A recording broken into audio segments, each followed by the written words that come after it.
Stories number 1. My boyfriend wants me to return the car my lifelong friend gave me as a birthday gift. I read it. I need some perspective because my relationship has turned into a circus over something I didn't expect to be controversial. Rachel 28F. My boyfriend Daniel 30M and I have been together for about 2 years. We don't live together yet, but we've been serious, talking about moving in, possibly marriage, all that. Things were good, until my birthday a few weeks ago. For context, I didn't have a car. Mine broke down last year and I couldn't afford a new one yet. So I'd been relying on public transportation and ride shares. It wasn't the end of the world, but it made life complicated, especially commuting to work and seeing my family who live outside the city. Enter my best friend, Luke, 29M. Luke and I have known each other since kindergarten.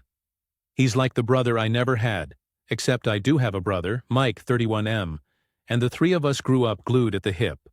We all went to the same schools, did sports together, family, barbecues, sleepovers.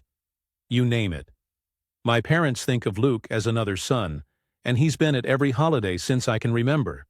So on my birthday, Luke showed up at my parents' house where we were celebrating. He tossed me a set of keys and told me to come outside. Parked in the driveway was a used car. Nothing flashy, but solid, safe, and reliable. I was floored. I honestly thought he was pulling a prank at first, but no. He'd actually bought me the car. He knew how much I'd been struggling without one and wanted to help. I cried, hugged him, and told him over and over how much it meant. It wasn't about the car. It was about the freedom it gave me. The thoughtfulness of it. Here's where it all went sideways. Daniel was not happy at all on the drive home. He went off about how inappropriate it was for another man, especially one who's not family, to buy me something so expensive. He said it made him look like he couldn't provide for me, and that it was crossing a boundary.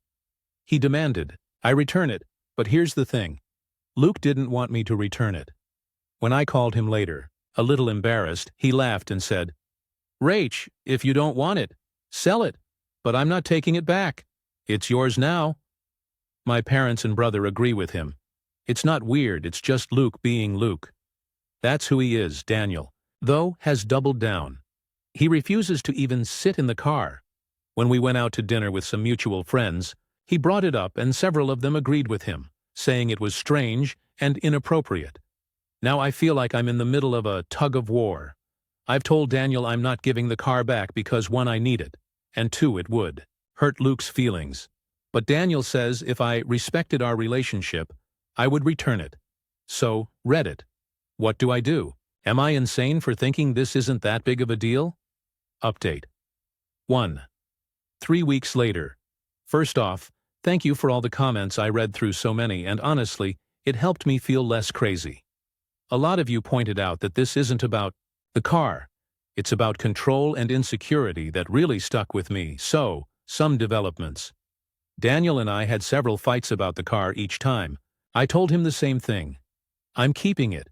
I offered compromise after compromise, like, if it makes him feel better, I'll chip in for future maintenance myself, even though Luke said it was fully mine. But Daniel wouldn't budge. Things escalated. When I drove to meet him for a weekend trip, and he refused to get in the car, he literally stood in the driveway with his arms crossed, waiting for me to call an Uber so he could ride separately. It was humiliating. Later that night, he gave me an ultimatum. Either return the car or rethink our relationship. I told him calmly that I wasn't returning it, and if that was a deal breaker, maybe we did need to rethink things. He stormed out. In the days that followed, he texted me long paragraphs about how I was choosing Luke over him and embarrassing him in front of his friends. His mom even called me to say that if I really saw a future with Daniel, I should prove my loyalty by returning the car. That phone call made my stomach turn. Meanwhile, Luke has been nothing but respectful. He hasn't commented on the drama, other than to check in and make sure I'm okay. He told me again that the car is mine, and he'd never expect anything in return. I started seeing Daniel's reaction differently. It wasn't about me being ungrateful or disrespectful. It was about him not trusting me, not trusting Luke, and making my choices about his ego. Update. 2 months later. Well, Reddit. I broke up with Daniel. It wasn't just the car. It was everything the car represented. For 2 months, he dragged this fight out, sulking, guilt-tripping, and making snide comments about Luke whenever he got the chance. I realized that if he could let something like this derail our entire relationship, what would happen when real challenges came up? A mortgage? Kids? Health issues? The final straw was when he told me that unless I cut off Luke completely, he couldn't see a future with me. I told him I wasn't cutting out my lifelong best friend. And that was that. We had a messy breakup. He called me selfish, disloyal, said I humiliated him. But honestly, once it was done, I felt relief. I still have the car. I still have Luke in my life. And most importantly, I still have my independence. Final update, 6 months later. It's been half a year, and I can confidently say I made the right choice. The car is running great and has been a lifesaver. I've been able to take weekend trips, visit my family more often, and even start a side hustle, doing freelance photography because I can finally transport my gear. Daniel tried reaching out twice, once with an angry text about how I chose a car over love, and once with a much softer, "I miss you." Both times, I ignored it. I don't regret walking away. Luke, on the other hand, has continued being the best friend anyone could ask for. He's been supportive without ever overstepping, and he never once used the car as leverage to get anything from me. My parents joke that they're glad I kept the right man in my life. This whole ordeal taught me a huge lesson. Gifts are only as complicated as the people around you make them. A generous act from a lifelong friend shouldn't have spiraled into a relationship-ending fight. But in a way, I'm glad it did. It showed me who Daniel really was. And now, when I drive my little car around town, I don't just feel grateful. I feel free. TLDR. My lifelong friend bought me a car as a birthday gift. My boyfriend demanded I return it, said it was inappropriate, and gave me ultimatums. After months of fighting, I broke up with him. Still have the car, still have my friend, and I'm happier than I've been in years. Stories number 2. My husband keeps choosing everyone else over me, and I'm finally making plans to leave Reddit. I don't even know where to start. I'm sitting here on my couch with this knot in my chest. Part guilt, part relief. I never thought I'd be the kind of person writing about leaving my marriage on the internet, but here I am. I'm Anna, 29F. My husband, Chris, 33M. And I have been together for almost a decade, married for 8 years. He works in construction, running his family's business. That means, in his mind, there are no boundaries between work and home. He's married to his job, and sometimes, I swear, married to his friends. Just not to me. It's been years of canceled plans. I'm not exaggerating when I say every single anniversary trip we've planned has been canceled last minute, because something came up at work. When I had surgery 2 years ago, I came out of anesthesia to find out he wasn't there, because a client called and he had to be on site. My brother drove me home instead. First, I tried to be understanding. I told myself, this is what it means to build a life with someone who's driven. But then I noticed the pattern. He always finds time for his friends. They'll call him at 7 p.m. and say, "Hey, want to grab a beer?" And suddenly his workday is over. A buddy invites him on a fishing trip. He'll drop everything to go. But when it comes to me, a dinner reservation I've been looking forward to for weeks, or a weekend away, it's always, "Sorry, babe, I've got to work." And then there's the bigger stuff. The loans he's taken out in our name without even asking me. The fact that he told me for years he wanted kids, only to drop the bomb 4 years into our marriage that he never wanted them. Admitted he lied because he didn't want to lose me. I felt like my choice had been stolen from me. I told him back in April that I wanted a divorce. I said I was willing to try counseling first, because part of me still hoped we met with our pastor, which in hindsight was a mistake. The sessions turned into him and the pastor both telling me I had rom-com expectations and needed to lower my standards. I was scolded for being disorganized. True, I have ADHD, told to be more patient, more understanding. Meanwhile, when I explained how our intimacy issues stemmed from the fact that he only touched me when he wanted sex, and never just to hold my hand or hug me, they basically waved it off. I felt unheard. I felt invisible, but the straw that broke the camel's back happened last night. We were supposed to go on a long weekend trip with my siblings and their spouses. We booked it months ago, non-refundable. 2 days ago, Chris told me he had to work that weekend and couldn't go. I was disappointed but not shocked. I figured I'd ask a cousin or friend to take his spot. Then last night he came home grinning. He said his buddy just invited him on a bachelor party trip the same weekend. For a guy he's told me more than once that he doesn't even like, and he said yes immediately. No hesitation. No concern about work. Just pure excitement. So let me get this straight. He couldn't go on a planned trip with me and my family, but the second his buddy called, suddenly the weekend is wide open? He chose a man he doesn't even like, over me. And sitting there watching him ramble on about how fun it's going to be, I had this cold, clear thought. He doesn't just not prioritize me, he doesn't even like me. That's when something inside me shifted. I felt guilty but also relieved. Relieved that I finally had my answer.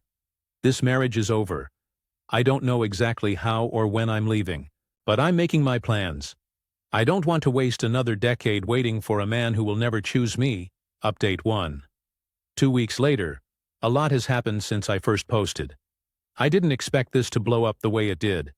But your comments, tough, love and all, really gave me the push I needed. I talked to Chris after he got back from the bachelor trip. I told him directly, I'm done, I can't do this anymore. At first, he laughed. Literally laughed, like I was being dramatic. Then he got angry, accusing me of throwing away everything we've built and not understanding what it takes to run a business. I stayed calm and told him this wasn't about work. It was about him choosing everyone else over me for years. He denied it. Of course, said I was exaggerating, said I was emotional, but I didn't back down this time. I've started meeting with a lawyer. We don't have kids, thank God, but we do have a house and joint accounts, so it'll take some untangling. Kawaii. Parents and siblings are being incredibly supportive. My sister even offered to let me stay with her while things get sorted. The strangest part? I feel lighter. Like I've been carrying a 100-pound backpack and finally set it down. Update 2. 2 months later, I moved out. I'm staying at my sister's place for now. Chris has been cycling through anger, guilt-tripping, and fake sweetness. One day he's sending me paragraphs about how I'm ruining his life. The next, he's texting me pictures of flowers saying he'll make it up to me. I'm not falling for it anymore. We've had a few joint meetings with the lawyers, and honestly, his attitude there just confirmed I made the right choice. He tried to argue that the loans he took out shouldn't count because they were for the family business. My lawyer shut that down quick emotionally. I've been on a roller coaster. Some days I cry in the shower because I can't believe my marriage is ending. Other days, I feel this wild burst of freedom when I realize I can actually plan a life that isn't dictated by his work schedule or mood swings. And you know what? I went on a weekend trip with my siblings, the same one he bailed on. My cousin ended up coming with me, and we had an amazing time. For the first time in years, I felt present. I laughed until my stomach hurt. I didn't have to worry about someone canceling on me last minute. It was bittersweet, but also healing. Final update. 6 months later, it's official. The divorce is finalized. Chris fought me tooth and nail on the finances, but in the end, I walked away with my share, and, more importantly, my peace of mind. He's still working non-stop, still hanging out with his buddies every chance he gets. From what I've heard through the grapevine, not much has changed for him, but for me, everything has. I've started therapy. I'm learning how to live for myself again, not just in the scraps of time someone else throws me. I've reconnected with old friends, and I've started taking photography classes, something I'd always wanted to do but never had time for, because I was too busy waiting around. For him, sometimes I feel guilty that I wasted so much of my 20s on someone who wouldn't choose me. But then I remind myself, I chose me in the end, and that's what matters. I don't know if I'll remarry or if I'll have kids someday. What I do know is that I'm free to build a life that makes me happy, and I refuse to settle for less again. And weirdly, I don't feel bitter, just grateful that I got out while I still had time to start over. If anyone reading this feels invisible in their relationship, like you're begging for crumbs of attention, while your partner hands out whole loaves to everyone else, please know, you don't have to stay. relief is not the same as failure. Sometimes, relief is the first breath of a brand new life. Stories number 3. My therapist cried today, and it broke something in me I didn't expect. I've been in therapy for almost a year now. My name's Daniel, I'm 27, and if I'm being honest, I never thought I'd still be alive at this age. That sounds dramatic, but it's the truth. I grew up thinking I was fundamentally broken, ugly, unlovable. Today in session, something happened that left me both unsettled and strangely seen. My therapist cried. Not sobbing, not theatrics. Just her voice cracking, her eyes welling up. When I told her how I'd spent last night, I stayed up until almost 5 in the morning, standing in front of the mirror, 5 hours, staring at my face from every angle, opening the camera on my phone, zooming in, zooming out, switching to selfie mode, flipping the image, back and forth. Every time I saw another flaw. My nose crooked, my jaw uneven, my eyes set too deep. I convinced myself no normal person could look at me and feel attraction, let alone love when the sun came up. I'd barely slept 2 hours. I cried until my eyes were swollen, then dragged myself to her office. And when I finally admitted what I'd done, what I'd been doing for years, honestly, she looked at me like her heart was breaking. Backstory: in high school, kids did a number on me. Not just the casual teasing, but deliberate humiliation. One memory sticks. A group of guys pinned me down in a chair during lunch and shaved a strip through my hair with clippers they'd smuggled in. Everyone laughed. They said, "You'll never get a girlfriend anyway, so who cares what you look like?" After that, the comments just stacked. "You're too ugly. No one's ever gonna want you." I started believing it because years passed and no one did want me. At least, not in the way I wanted. Fast forward. I started posting selfies on subreddits. Not the roast ones, but the ones where people hype each other up. I'd get dozens, sometimes hundreds of compliments.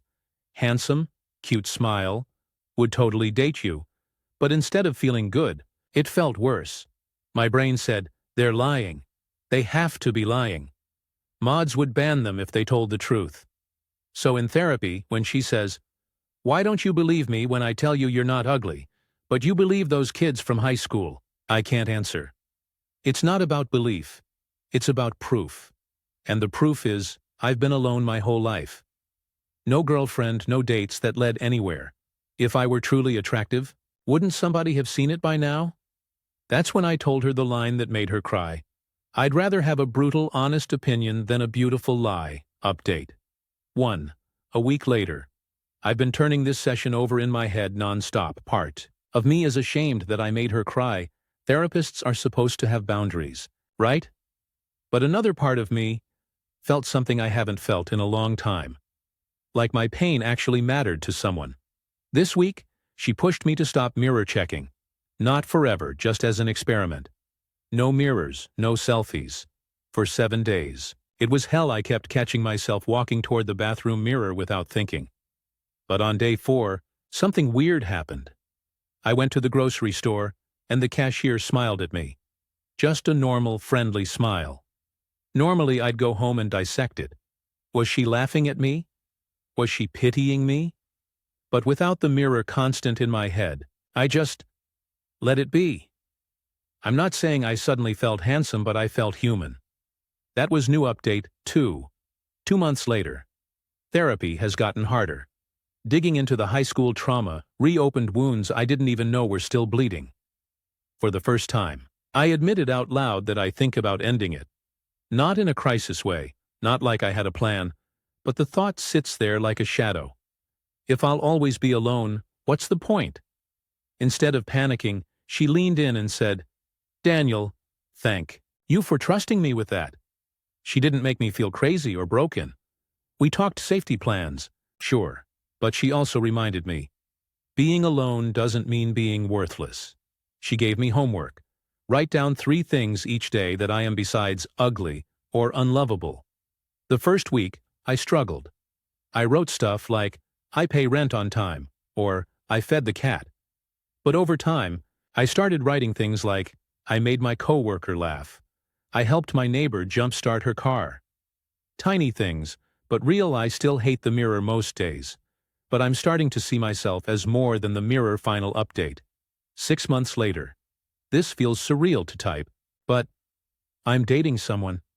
It's not a fairy tale. Her name's Emily, and we met through a mutual friend at a board game night. If you told me a year ago that someone would look at me the way she does, I'd have laughed in your face.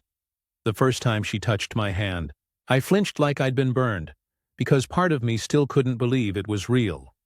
I told my therapist about Emily, half expecting her to say, "See, I told you you weren't ugly." But she didn't. She just smiled and said, "See how much bigger your world is than the mirror?" And then, God help me, she teared up again. I still struggle some nights. I still find myself staring into my phone camera, dissecting every angle. But now, when I hear that cruel high school voice in my head saying, "No one will ever want you," I have evidence to the contrary. Not just because of Emily, but because of me, because I didn't give up. And I think that's the part that finally makes me cry. Too, not out of despair, but relief. I'm not cured, but I'm not hopeless anymore. And maybe that's enough. Stories number 4. My 39 brother, 40's 2 sons, 16 and 14 men, somehow turned out to be alt-right conservatives. They literally say they're better than black people and are more deserving of going to college. My brother told them if they can't recognize their privilege, they can figure out how to pay for college. These kids were always a bit odd and awkward, but we always just chopped that up to being kids. We are all very close. I see them twice a week. I live in Oakland, and they live about 10 minutes east of Oakland, which is a very white suburb. The boys said there's 5 black people at their school, and they were all recruited to play sports there, and they both play football and are teammates with a few of them. But it's not like we live in the South or anything. They literally repeat shit you see on 4chan, are all about QAnon, and start arguments anytime they can. I remember being a teenage boy and loved pushing buttons, but they will say the most misogynistic, homophobic, racist stuff. And then when I try to talk to them about it, they call me a liberal snowflake. I try to approach it by asking questions and guiding their thought process, saying, "How would you feel if XYZ?" And they say, "I wouldn't care because I would just work hard," or "I wouldn't whine about it." I've obviously talked to my brother about this privately, and he's just at his wit's end. I suggested he force them to volunteer in Oakland or something like that and try to show them how normal people of less privilege are. I've always thought if you get exposed to the group you are adverse to, you'll realize how similar you both are. My brother finally snapped and asked them why they get to go to college and not all the kids at Oakland Tech, and they literally said they're better than them, and it's proven to be such, and they deserve to go to college more because affirmative action is bullshit. Mind you, they both get mostly C's and a few B's. My brother acted out of impulse and told them they can find their own way to pay for college, but is sticking to his guns. And now the boys won't talk to him, and have told me they blame black people for getting their dad to think this way.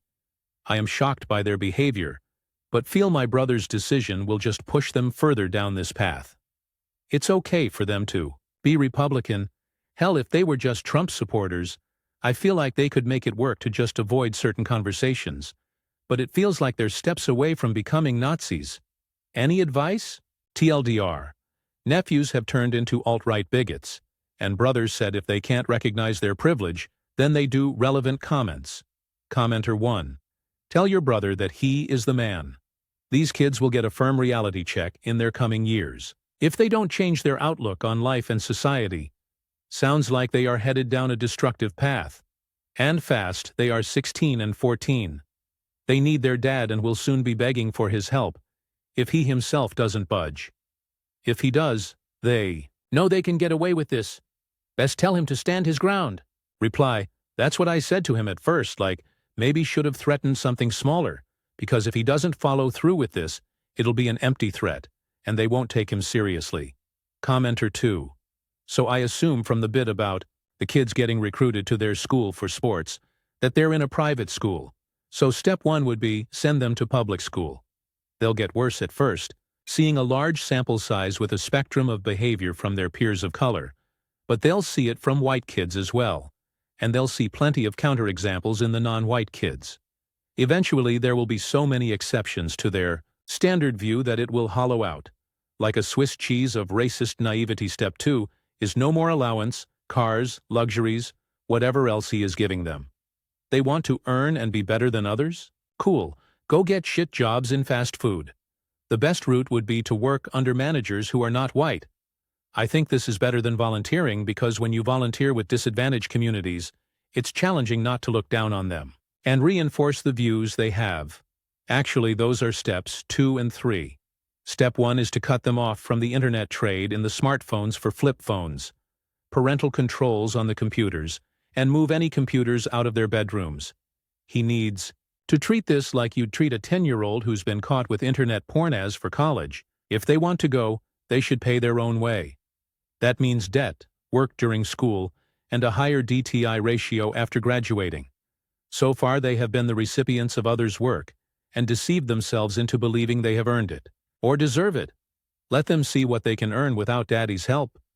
The experience should provide empathy, but even if it doesn't, it will help prevent their joining the yacht club frats that breed racism on campus. Reply, they go to public school. But it's one of the best ones in California, and is almost all white. I don't think kids are technically recruited, but there's always a few that drive in from Oakland or Richmond to play sports, because it's a pretty good football school. I didn't think of what you were saying though, but maybe sending them to Oakland High, or even Skyline could be the move. Top comment. Commenter 1. It's a crazy idea, but hear me out. It could benefit them to sit down and talk with a reformed white supremacist. They need to look at what they could become in the future, and hear from someone who's thought like them and learned from their mistakes. There are lots of groups out there that help to de-radicalize members from hate groups, and help them rehabilitate, like Life After Hate. If you can find one of these organizations, reach out and see if they can help you with this situation. I really wish you the best of luck. Update, college. Sorry, title ran out of characters. First and foremost, I want to thank everyone for their genuine advice. I got so many DMs after the comments were locked with specific YouTube videos to show my brother and his kids, and it's really heartwarming knowing people have been through something similar and have made it out the other end. This is an interesting situation for me to be in, because they are family and very close, but it is obviously my brother's and his wife's decision, and I'm just here to support it. I showed them every comment and we were just talking about everything in their backyard. Thursday night I was surprised by my brother saying, "I'm not backing down, but we need to make sure they don't feel completely cut off. We need to treat them normally, tell them we love them, reinforce positive behavior, eat dinners as a family, etc., etc." There were a few comments suggesting that punishment will only reinforce their belief that they are the victims of this situation, and we discussed how important it is for them to still feel loved and supported, and then we decided I would take them backpacking, just to get some space between them and their parents. I didn't have any big speech or anything planned. I wanted to go into it letting them initiate the conversation, and me just listening and asking questions. So that's what I did. We did a 2-night trip up in Tahoe along the PCT. It was nice enough weather-wise, but got really cold Friday night. Luckily we were able to stumble upon one of the Sierra Club huts, so we had great shelter. But I think it toughened them up a little bit, and I was pleasantly surprised by their resilience. The boys were really grumpy and didn't talk at all on the drive up, and it was pretty quiet for the first mile or so, and then they just started talking. The younger one just said, "Do you really think Dad was being serious?" And I just responded, "I'm not entirely sure, but ultimately it's up to him." "Why, do you ask? Do you think that's fair?" They started complaining about how it wasn't fair, and how he's just been tricked by the leftist media, and I just kept asking them why they thought that, and was trying just to get them to say the stuff they were thinking out loud with hopes that they would hear how crazy it sounds. We got to the lake on day 2, and it was a much better day. They really felt like the kids I watched growing up, and they started reminiscing over past family trips and school before COVID. We talked about sports, girls, everything. I was careful, but I tried to thread in points about racism and privilege to what we were talking about, like with their black teammates on the football team, and I asked them what they had to go through at their school and what they've overcome. Turns out one of the kids has gone through some major shit that he shared with the football team, and I honestly feel like I got them to empathize. We talked about politics too, and I stressed to them that there's nothing wrong with being Republican. But you have form your own ideas about things instead of repeating what talking heads say. I asked them about their social studies classes, and it really feels like they're trying to be contrarians because they love to argue. And they said they get into arguments all the time in class. All in all, I just wanted them to feel like they weren't being abandoned. And my goal was just to listen, because it was my fear that they felt they weren't being heard, and would then lash out. We got home yesterday afternoon and their parents made them a big lunch, and we all ate together, talked about the trip, and laughed together. Toward the end of the meal, their dad got more serious and talked about last week. He said something to the tune of, "I want you to know that we love you very much and always will. We're proud of so many things that you have done, but we need to be clear that this racist and hateful behavior is not okay." He then said that they are both getting jobs as soon as possible, and their dad is letting them put that money into their own checking accounts, and then he has separate accounts set up for their education, and told them that he will match each dollar they put in the education account. And if there's any left over at the end of college, it's theirs to do with what they please. The parents will still feed them and buy them clothes, but everything else including gas and auto insurance is on them. The boys were annoyed by this, obviously, but they seemed relieved that they weren't going to have to pay for all of their own college. Additionally, he asked them how much screen time per day do they think is reasonable. They said 2 hours, and their dad said, maybe one day, but let's find a middle ground, and they agreed on 1 hour a day after their homework, sports, and jobs were completed. And they could only use devices in common areas of the house. After the hour, they're going to show mom or dad what they watched or played. He also told them they were getting flip phones, and if they wanted an iPhone again, they could pay for it themselves. Me and my brother discussed a few of the comments that were kind enough to shed light on forcing them to volunteer, and we heard you. The last stipulation was that they are going to volunteer with a charity of their choice once a month, doesn't have to be in Oakland or to do with POC, and they would be the ones to reach out and set it up. All in all, I think this weekend was a success. The boys are mad, but it feels like they're overwhelmed with this new sense of responsibility, which I think is a good thing because it means they're taking this seriously. Now it's on their parents to keep up with it and enforce everything. We are asking around to see if any of our friends know a reformed racist person to talk to them. But I think we might wait to see how this plays out a little bit. Thank you everyone for your support and advice. I might make another update in a few months to let you know how this all goes to LDR. Took Nibblings camping and listened to what they have to say. Their dad told them they were getting jobs. He will match each dollar they put towards education. No more iPhones. 1 hour screen time on family devices in common areas that is monitored by mom and dad. Volunteer once a month. Top comment. Commenter. 1. Your brother did the right thing, and actually, I wouldn't have even paid for anything. Since they're so much better, imagine talking all that shit and getting C's. How about they pull themselves up by their bootstraps and work hard, like they claim? You don't get to bum off your parents and feel like you're superior. Sorry, this is real life, not fucking 4chan. Stories. Number 5. My sister lied about graduating college 20 years ago, and I'm the only one who knows I never thought I'd be typing something like this out for strangers on the internet. But here we are. I'm 40 now, and after a long, winding road of jobs, raising kids, and trying to figure out who I am, I finally went back to college this year to finish the degree I started in my 20s. It's been humbling sitting in classrooms with students half my age, but it also feels good. Like I'm finally doing something for me. But as proud as I feel about taking this step, there's a shadow that keeps creeping in. And that shadow is my older sister, Rebecca. The secret I've kept for 20 years. Rebecca is 47. When I was a senior in high school, she came home one night from her college town, looking pale, like she had the weight of the world on her shoulders. She pulled me aside into my room and whispered the truth. She'd dropped out the year before. She was terrified our parents had been paying part of her tuition. She was supposedly on scholarship for the rest, and she couldn't bear to disappoint them.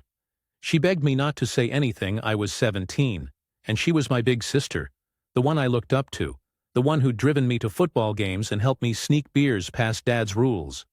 Of course I promised. I told her it would be okay, that I wouldn't breathe a word, and I haven't. For 20 years. At first, our parents kept pressing. They wanted to see her grades, her diploma, some proof.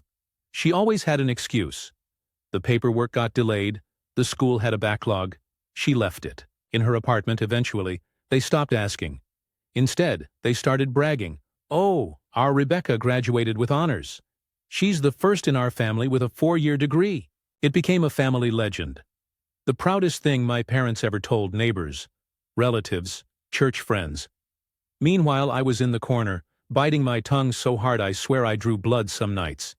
Living in her shadow, it didn't bother me much at first. I figured she'd get her life together, maybe go back and finish for real. But the years passed, and the lie grew.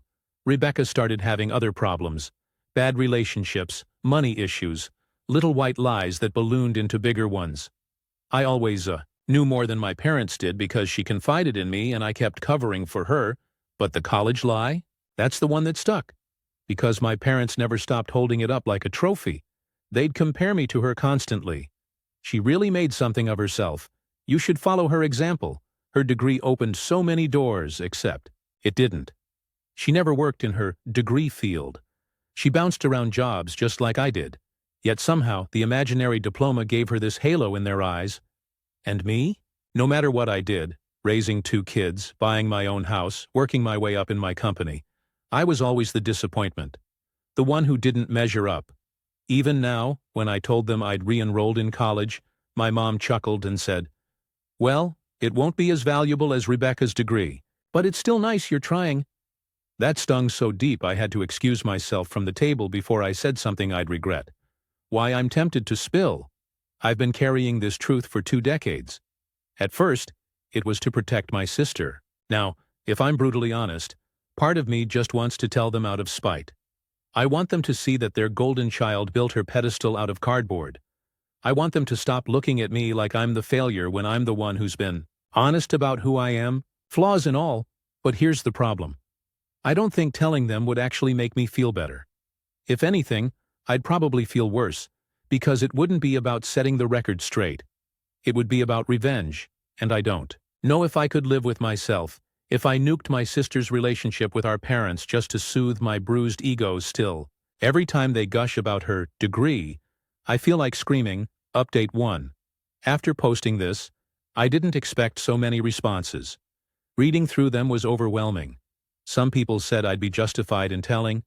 Others said it would only blow back on me. I sat with that for a while and realized something. I don't want to be the villain in this story. My sister made her choices. I don't have to clean them up, but I also don't have to torch her either, so I decided to confront Rebecca instead. We met for coffee last weekend. I told her straight. I can't keep covering for you. Mom and Dad still brag about your degree, and it's eating me alive. She froze, like a deer in headlights. Then she sighed and said, "I thought by now it wouldn't matter," I snapped back. "It does matter. It mattered when they compared me to you. It matters now when they belittle me while praising you." For the first time in years, she actually looked ashamed. She admitted she's thought about confessing but didn't want to ruin our parents' image of her. I told her that was cowardly, that it's not fair for me to be the punching bag while she hides behind a lie. She promised to think about telling them. I don't know if she will, but for once, I unloaded the weight onto her shoulders where it belongs. Update 2, 2 months later. Rebecca still hasn't told them, but something interesting happened. I got my midterm grades back. Straight A's. When I told my parents, my dad actually said, "Maybe you'll finally beat your sister at something." He laughed like it was a joke, but I went home and cried. That night I decided I couldn't let this fester anymore. I wrote Rebecca a long message. "If you don't tell them by Thanksgiving, I will not to humiliate you, but because I won't keep being compared to a ghost degree that never existed." She didn't reply for 2 days. When she finally did, it was a single line. "Okay, I'll do it." Final update. 6 months later, Thanksgiving came. We were all sitting around the table, turkey half carved, when Rebecca cleared her throat. She said she had something to tell everyone, and she did it.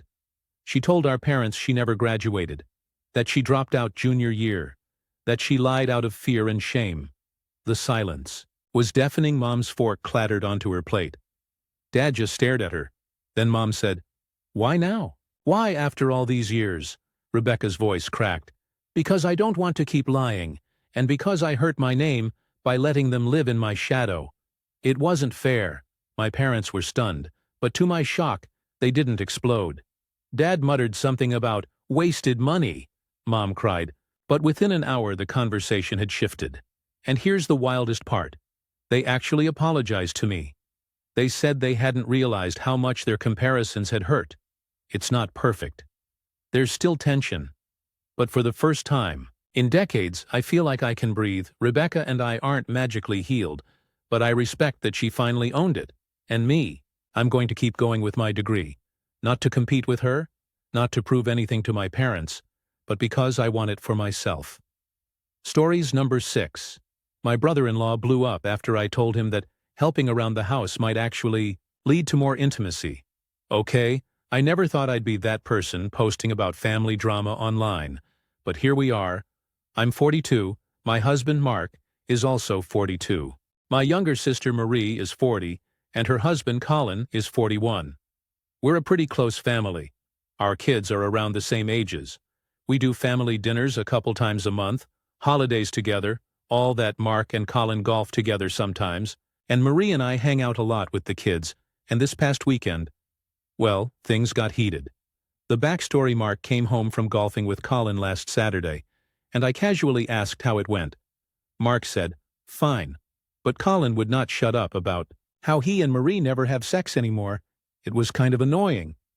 At first I laughed because, honestly, that's a weird thing to complain about on the golf course, but later that afternoon Marie and I were together with our kids, and I gently asked her if she was okay. She rolled her eyes so hard I thought they'd get stuck. Basically, she said she's exhausted. She works full-time, comes home, makes dinner, helps the kids with homework, does laundry, handles school stuff, gets them ready for bed. By the time she actually has a minute to herself, all she wants is to read a few pages in bed and pass out. Meanwhile, Colin comes home, changes into his gym clothes, goes to work out, then plops down to watch sports. She said he'll find literally any excuse to avoid doing anything that looks like housework. So yeah, no wonder intimacy has taken a back seat. Dinner. That evening we were all at my parents' place for family dinner. Mark had actually picked up takeout, brought a nice bottle of wine, and even surprised me with my favorite ice cream for dessert. We ate, laughed, kids ran around, the usual. When we finished eating, Mark stood up and started clearing the table. Marie and I went to stand up too, but Mark waved us off and said, nope, Colin and I will do it. You two have been wrangling kids all day. We'll handle this. It was one of those little gestures that I don't take for granted. Mark's not perfect, but he tries. He knew I was tired, and instead of me having to ask, he just did the thing. Colin, of course, immediately went, oh, I've got something I need to do, and started heading for the back door. And that's when I said it, Colin, maybe if you helped clear the table once in a while, Marie might actually be in the mood later. The explosion. You would have thought I just told him his car got repossessed. He lost it. He spun around, red in the face, and started yelling about how he's busy, how he doesn't have time to play housemaid after working all day, and how he doesn't want a transactional marriage where I have to pay for sex with favors. I stayed calm at first, but I also didn't back down. I said, it's not about transactions, Colin. It's about partnership. If Marie is exhausted from doing 90% of the work at home, she's not going to have the energy for intimacy. Helping out isn't buying sex. It's showing respect. That just set him off more. He pointed at Mark and snapped, oh, so what? She's gonna blow you tonight because you loaded the dishwasher? The table went dead silent. Even the kids stopped talking. I said, it's not about the dishwasher. It's about him caring enough to notice I'm tired and actually doing something about it. That makes me feel close to him. That's intimacy. Colin, he cursed under his breath, grabbed his keys, and stormed out of the house. He didn't come back until after we'd all gone home. Aftermath. Marie texted me the next morning saying Colin hadn't said a single word to her since Saturday night. Not one, just gave her the silent treatment, sulking in the living room with football on. And now I'm conflicted. On one hand, I feel guilty because maybe it wasn't my place to say anything, especially in front of the family. On the other hand, what I said wasn't wrong.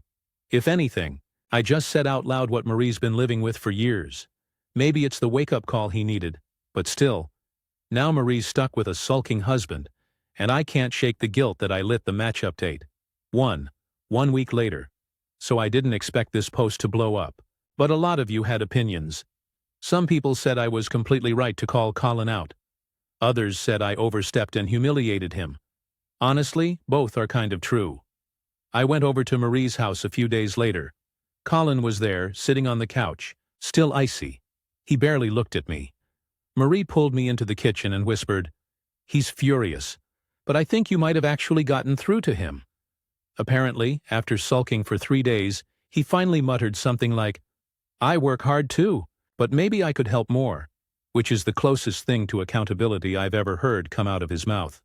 Marie said she wasn't holding her breath, but it was something. As for me, I apologized to her for putting her in the middle. She hugged me and said, "Honestly, I'm glad you said it. I've been saying the same thing for years.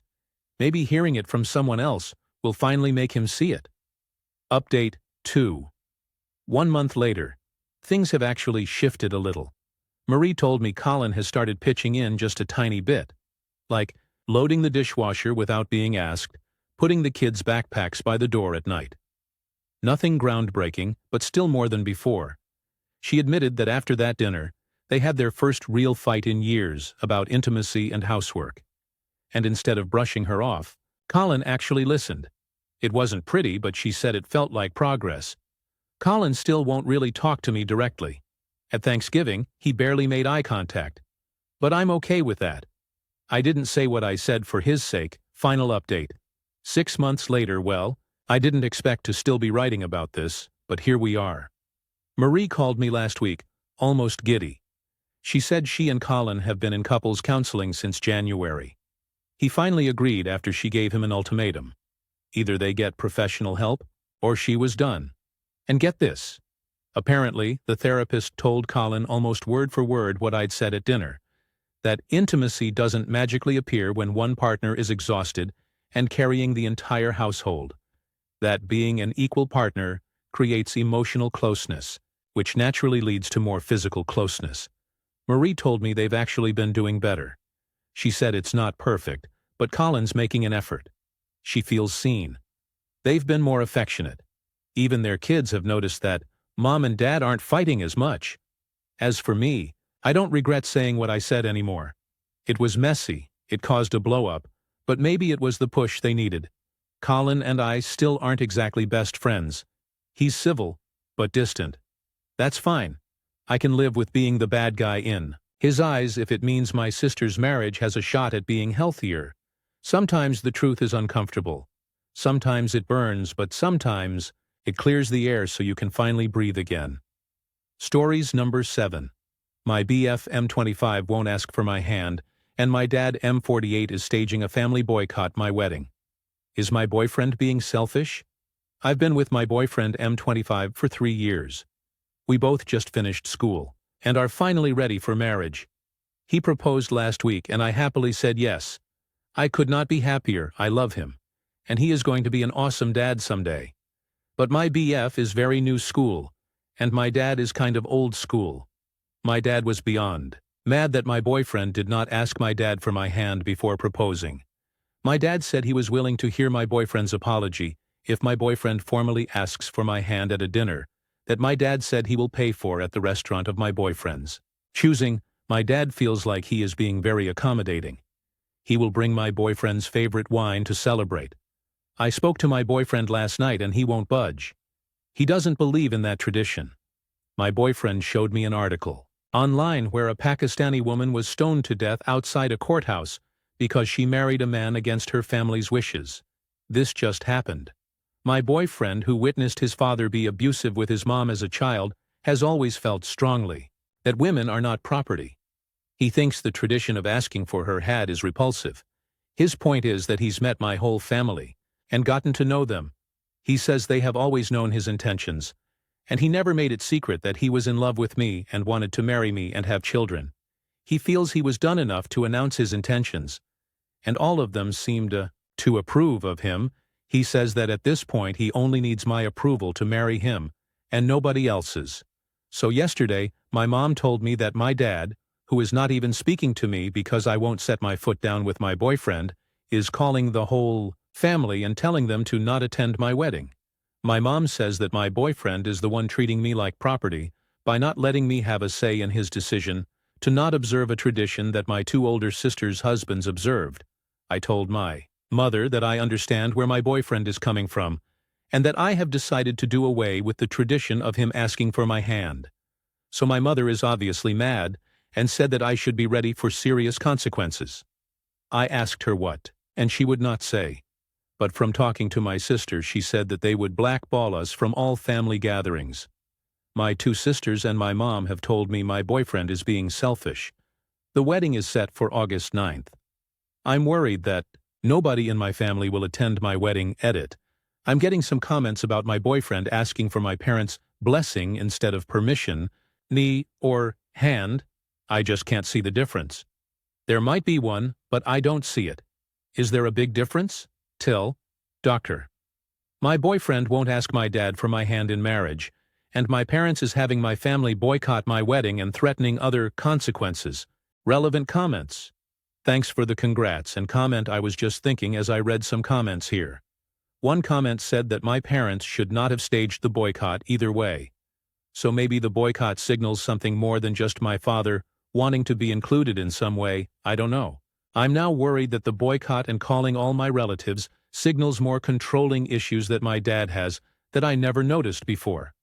My two older sisters had no problems with their wedding because they did everything the way my dad liked. So, I'm scared now that maybe my boyfriend is right, that it's not just a tradition. Commenter 1. My dad feels like he is being very accommodating. No, both he and your mother are being controlling, and they are attempting to make you choose between your fiancé and them. Choose your fiancé, otherwise you're setting precedent for this type of behavior interference for the rest of your marriage. Reply. This is what I'm afraid of. My fiancé and I don't practice Catholic religion like my family does, so I wonder what will happen when my kids aren't baptized and all that. Commenter 2. You two need to have a discussion about how the children will be raised religion-wise now, before you have the child. Just advice from someone who learned the hard way. Reply, we did. We don't want religion in our children's lives. We decided that education is going to be the focus, and they will make their own minds up about religion. Once they are educated adults. I grew up Catholic, but I don't want that for my kids. My husband grew up somewhat Christian, and he still believes in God, but he doesn't want religion to be a part of our family either. We have talked this subject to death. You're right, it's very important. I realize we might change our minds later. Who knows? But my family doesn't know about this. I have a feeling after this boycott that my parents will stage another one when they find out we won't be Catholic. Update. The wedding went on as planned. My parents stuck to their guns and boycotted. One of my two sisters attended and is now happily blacklisted from our family. Nobody else from my entire family showed up, including my two brothers. The wedding was a little unconventional. My sister walked my husband down the aisle, and then his sister walked me down the aisle. I wanted this because my SIL actually introduced us and helped me get my first date with him. There was no question about who gives away the bride, or even about objections. It was normal. Other than that, there has been no contact between me and my family, other than my one sister. My mother has made it a point to send me a card every time that they have a family gathering for holidays or birthdays at their house, to let me know that my father says I'm not invited. I get one almost every month. I don't even read them anymore. I just toss them. I don't why they keep sending them because I've made no effort to contact them, and I live over 3 hours away, so it's not like I will run into them by accident. The reason I came back to post this here is because some people here made a prediction that came true, that they would come crawling back when we had children. I am now expecting our first child, a girl. She will be the first grandchild for my parents. My parents found out about the pregnancy a few months ago through a family friend. They didn't waste any time in making demands, not requests, demands. My boyfriend and I are not religious, but I had a Catholic upbringing. I don't practice at all by choice. My mother called me back in April telling me that my father wanted our daughter's middle name to be his mother's first name. I said no. My father was listening in on speakers, so I went ahead and told them that they were officially uninvited from all birthdays, graduations, and any other important dates in her life. My father called me half an hour later crying and begging me to come stay with them for the birth, so my mother could care for me. I said no. He also said that he had already made arrangements, for his priest could baptize her at his church, but that I needed to agree to naming her after his mother. If I wanted this to happen, he said he'd already planned a big celebration for the birth and the baptism that he was paying for. I said no to all of it. He went from meekly trying to sweet-talk me to raising his voice at me, and I hung up. He called a couple of more times to apologize for losing his temper, and again begged me to reconsider giving birth at a hospital near them, so they could visit us. He denied having any knowledge of my mother sending me cards to uninvite us to any family functions, and even said that he specifically asked her to invite us, but he was told I declined every time he lets my mom do the dirty work. So, he can later hide behind her and deny he had any knowledge. He's done this since I was a little girl. He does this every time he wants to drop the hammer on somebody, but be the good cop also. He'll never change. He denied having any knowledge of why anybody in the family missed my wedding. I told him our daughter would not be baptized, or Catholic at all. No offense to Catholics, I told him he was too manipulative and controlling, and I didn't want my daughter exposed to that. He's too toxic and just venomous. Coincidentally, the day and for several days after that phone call, I got tons of calls and emails from my brothers, their wives, my sister, and all my aunts. They all wanted to apologize for missing my wedding, and all had specific excuses, and wanted to make plans to be there for my daughter's birth. I banned them all from her life until she's old enough to decide for herself to let them in. My husband was a little surprised and not sure about banning everybody forever. He's more leaning towards supervised visits if they want to drive to us. My dad has been calling him like crazy. But we are a united front. My husband is deferring to me but giving me ideas as to how I can give a little, if I decide to. But with my family, there's no giving a little. They want it all for now. They're all banned. I will reconsider when the youngest of our children turns 18. For now, my dad will have to settle for sucking up to my husband while I stick to my guns. Unlike him, I don't mind owning my decisions, even if it means I'm bad cop. I'm not ready to give up a relatively drama-free, stress-free life to allow my dad and all his sheep back into our lives, told her. Nobody in my family showed up to our wedding, other than one of my sisters. Everyone is banned from our lives. Relevant comments. Commenter 1. He should have just done such a small task and asked, like to make peace? Geez, I mean really pushing your family away for such a stupid reason. On their side and yours. Reply, but that's the thing.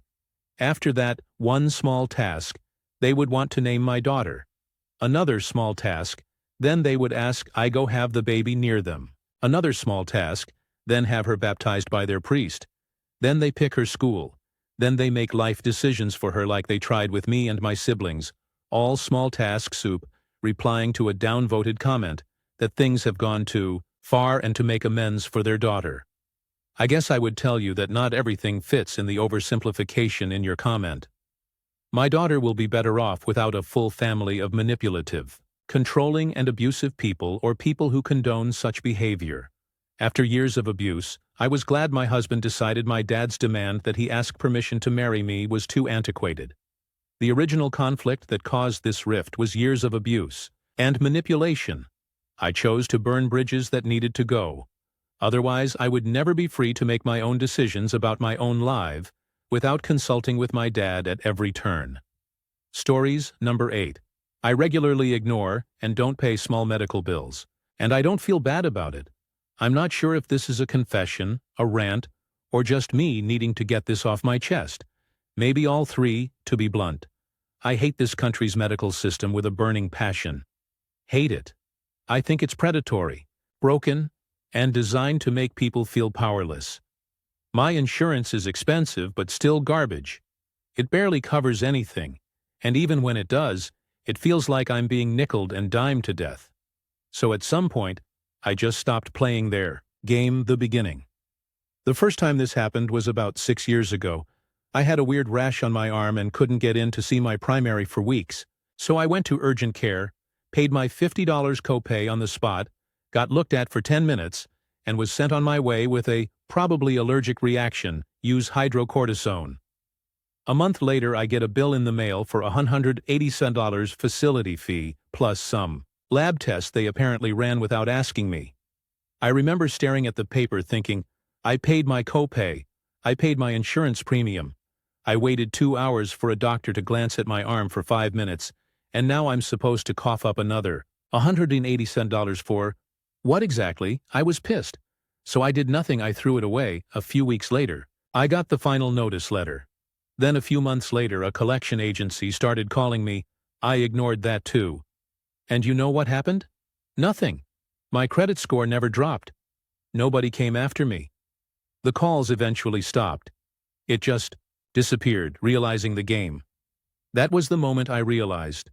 For small medical bills, especially under $500, a lot of these places don't even bother pursuing it. It costs them more in time and resources than it's worth. So I started making it my policy. If it's a small medical bill, $200 here, $250 there, I toss it in the trash.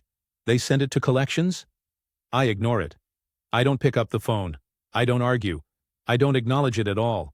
And every single time it just vanishes into the void. A few examples: dermatologist visit. I had a mole checked out. It took maybe 10 minutes. Doctor said it looked fine. No biopsy needed. A month later, $246 bill. Nope, tossed it. Urgent care for strep throat. Paid my $40 copay. Got a swab. Prescription for antibiotics. 2 months later, $212 bill for lab processing. Tossed physical therapy eval. My shoulder was sore. Went once. Paid copay. Later got a bill for $180. Didn't pay. So far, 4 or 5 of these over the years. Same pattern every time. The consequences everyone warns about. People love to say, oh, it'll ruin your credit. It'll haunt you when you try to buy a house. Collections never go away. But here's the thing. I have an 800+ credit score. I've financed 2 cars, refinanced my mortgage, opened credit cards. No problem. Not a single lender has blinked either. These small debts don't get reported, or they fall off quickly, or the system is just so chaotic that nobody knows where half of them end up. Maybe I've just gotten lucky. But so far, 0 consequences. My philosophy: I don't feel guilty about this at all. You know why? Because I already pay. I pay hundreds every month for insurance that covers almost nothing. I pay my copay at the office. I do my part. What I refuse to do is play along with the scam, where they tack on hidden fees weeks later, after the appointment is over. With no warning and no recourse. If they want to charge me more, they can tell me up front. They don't. They wait until you've forgotten about the visit, and then hit you with some random $250 bill for facility services. That's not healthcare. That's theft with paperwork.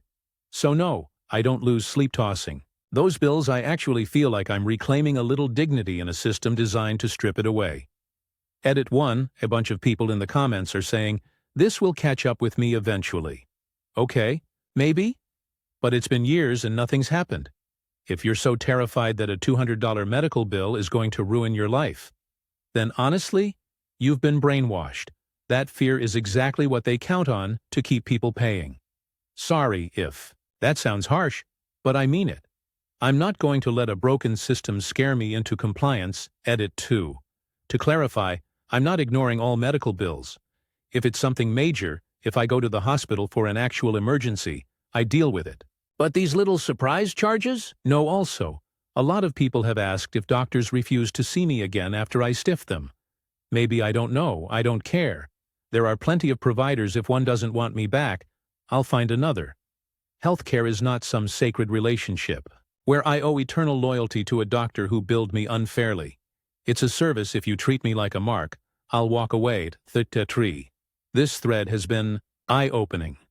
Honestly, I didn't expect so many people to admit they do the same thing, and just as many saying I'm reckless and stupid. But you know what? It proves my point. People are angry. People are tired of paying into a system that bleeds them dry and gives them crumbs in return. Maybe I'll be screwed down the line, maybe not. But for now, I stand by what I said. If you pay every bogus bill they send you, you're playing right into their hands and I'm done playing. Stories number 9. My best friend brought her dog into my home without permission, and I kicked her out, so this whole thing went down a few months back, and I'm still getting messages from mutual friends telling me I was too harsh, while others are saying I was absolutely in the right. Honestly, I need outside eyes on this, because I keep replaying everything in my head. I'm 33, and I live in Ohio with my husband, our 2 kids ages 8 and 6, and our little zoo, 2 cats, and 2 dogs. Roxy is a German Shepherd mix, sweet with us but anxious, and can be aggressive toward other large dogs. Bear is our big American bully who thinks he's a couch ornament. My best friend since college, Kelsey 31, has had a rough year. She broke up with her fiancé in January and had to move back in with her parents. She and her 2 kids, 10-year-old Hannah and 3-year-old Mason, were all crammed into a single bedroom. Every time we met up, she would vent about how suffocating it felt, how her parents made her feel like a burden, and how her kids didn't even have space to play. Back in April, my family had a 5-day trip planned. We were going down to Tennessee to see my in-laws. Because of Roxy's anxiety, I usually prefer not to board the dogs. Kelsey had been over a ton the past month. The dogs knew her, and she was always saying how much she missed living in a house instead of under her parents' roof. It felt like a win-win. I asked her at least 3 times before we left. Are you sure you're okay handling this? Because I can find someone else. Every single time she reassured me, don't worry, I've got it. It'll actually be nice to spread out for a bit. So we leave for our trip. On day 1, I texted her just to check in. Me. How are the dogs? Roxy doing okay? Her. She's been nipping at me and Mason. Not bad, just little nips. That threw me off. Roxy had been fine around them literally weeks before I told her. Grab her crate if you need to, it's in the garage. I chalked it up to Roxy's nerves about me being gone. Fast forward to night 3. My husband had just gone to bed, and I decided to peek at our indoor camera feed just to see the dogs. I pull it up, and what do I see? Kelsey on my couch with Mason. Nothing weird, but then I notice Hannah curled up with a fluffy golden doodle-a-doodle. That wasn't my dog. I swear my stomach dropped. I had completely forgotten. Kelsey even had a dog because she never brings it anywhere. And now it was in my house. I texted her immediately. Me. Kelsey, why didn't you tell me you brought your dog? Her. I didn't think it was a big deal. She's super sweet and not aggressive at all. I nearly threw my phone. Roxy is dog aggressive. This wasn't just inconsiderate, it was dangerous. Not to mention, you don't bring an extra dog into someone's house without permission. But it gets worse. I went back through the camera footage to see when her doodle first showed up. I couldn't find the exact moment, but what I did see made my blood boil. Footage of Kelsey leaving for work, while Roxy and Bear were locked in my bedroom. For 8, sometimes 9 hours. No food, no water. My 2 dogs shut away like prisoners in their own house, while her dog roamed freely. Then later that evening, she'd let her doodle run around inside. While sending Roxy and Bear outside for hours, I didn't even see her feed them. I texted her. Me. Are you seriously locking my dogs in my bedroom all day, without food or water? While your dog runs the house? Her. I didn't want them to fight. It was safer this way. I was livid. Yes, Roxy can be aggressive with certain dogs, but that's exactly why I told her not to bring hers. And instead of admitting she made a huge mistake, she punished my dogs in their own home. I told her she needed to pack up and leave in the morning, that I was disappointed and hurt. She immediately got defensive, saying she was just trying to keep everyone safe, and that I was overreacting. Then she started packing that same night and left, leaving Roxy and Bear still locked in my bedroom. I had to call my mom at 6 a.m. to rush over and let them out. When we got home, I confronted Kelsey again. She gave me this line. I didn't think it would be a big deal since my dog isn't aggressive, but that's the point. It is a big deal because Roxy is.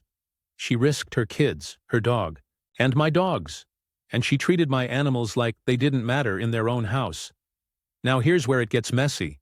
Some mutual friends heard about what happened and started saying I kicked out a struggling single mom with nowhere to go, and that I chose dogs over people. A couple of them even said, Well, at least she kept them separated so they didn't fight. I keep replaying it in my head. Though, did I overreact? Was I too harsh? Should I have just let it slide until we came home? Because right now, the friendship feels like it's on life support. Update 1: Kelsey hasn't spoken to me directly since this happened, but she's been venting on Facebook about people who turn their backs on you when you need them most. A mutual friend, Sarah, told me Kelsey thinks I humiliated her by telling people about the cameras. For the record, I only told my husband and my mom what I saw. I've also since noticed. One of Roxy's paws is raw from scratching at the bedroom door. That broke me. Update 2: We tried meeting for coffee. It was awkward. She doubled down, saying, "You care more about dogs than me and my kids." I told her flat out, "I care about my dogs being safe in my home." We ended up leaving it unresolved. I don't think this friendship is coming back. Final update 6 months later. I wasn't planning on updating again, but a few people kept asking how things turned out with Kelsey. So here we are. To be honest, the whole situation burned a lot of bridges. At first, I thought it was just going to be an awkward falling out with one friend, but it ended up reshaping my entire circle. After our failed coffee meetup, things between us were basically radio silence. I'd see Kelsey's name pop up occasionally when she posted cryptic stuff online, like, "Some people show you their true colors when you're at your lowest," or "Family isn't always blood, but sometimes even friends aren't real family either." That kind of vague booking nonsense. A couple mutuals would like those posts and then side-eye me in group chats. At first, I tried to defend myself. I explained what happened to a few close friends, showed them screenshots of my texts with Kelsey, even pulled up a snippet of camera footage where my poor Roxy is pawing at the bedroom door. Most people got it, but some didn't. There was one mutual, Lisa, who flat out said, "Honestly, you could have just let her stay for the week. You know she's struggling." And that's when it hit me. People weren't really listening to what happened. They were just reacting to the optics. Me, the married mom with a house and dogs, versus Kelsey, the single mom stuck at her parents'. It became this narrative of privileged homeowner versus struggling single mom. And that stung, because in my heart, it wasn't about who had more or less. It was about trust, respect, and the safety of living beings that rely on me. I ended up quietly backing out of a lot of group hangouts. Not in a dramatic way, just less replying, less showing up. And honestly, it's been freeing. As for Kelsey, she eventually moved out of her parents' place. She's renting a small duplex now with her kids and her doodle. I know this because, despite everything, her sister, who I've always gotten along with, sent me a message thanking me for at least giving her a place when she needed it. Which was ironic, considering how it ended. Do I miss her? Yeah, we were friends for over a decade. She was the kind of person I called when I got a promotion, or when my kid said something hilarious, or when my husband and I were fighting. Losing that history hurts. But every time I think about Roxy's raw paw, or the look Bear gave me when I came home, like, "Where were you? Why did you let this happen?" it reminds me that some lines can't be uncrossed. The hardest part was explaining it to my own kids. My 8-year-old asked, "Why doesn't Auntie Kelsey come around anymore?" And how do you explain to a child that sometimes adults just let you down? I ended up saying, "We had a disagreement and we're giving each other space." It wasn't the full truth, but it was the kinder version. These days, I don't check her social media. I don't ask mutual friends about her, and I don't feel that gnawing pit in my stomach when her name comes up. It's more like a scar. Something that hurt deeply at the time, but now just reminds me of what I learned. Boundaries matter. Even with people you love. Pets are family, not an afterthought. If someone shows you how they'll treat what's precious to you, believe them the first time. I don't hate Kelsey. I honestly hope she thrives, that her kids grow up safe and happy, and that she finds peace. But our friendship? That chapter is closed. So final verdict. I wasn't the asshole for protecting my dogs. I was just a person who finally realized that loving someone doesn't mean excusing the inexcusable. And sometimes the kindest thing you can do for them, and for yourself, is to let them go. Stories number 10. My 5-year battle with cancer is finally over and I can breathe again. I don't usually post on here, but I need to get this out before I burst. I'm sitting in my kitchen waiting for my husband to come home from work, and my hands are shaking as I type this. I promised myself I wouldn't say anything to family or friends until he knows, because he deserves to hear it face to face. But the words are burning a hole in me and I need to tell someone the beginning. My name's Rachel. I'm 36 now, but this started when I was 31. Back in 2020, right before the world went sideways with the pandemic, I was diagnosed with a brain tumor. The doctors at the time told me it was probably benign. We'll monitor it, they said. With COVID raging, no one wanted to push for surgery unless it was life or death. So I was left in this weird limbo, knowing I had something in my head, but being told not to worry for a while. I believed them. My husband Mark and I just kept living. We had family Zoom calls, tried new recipes, adopted a rescue cat named Murphy to keep us sane during lockdown. Life felt fragile, but manageable.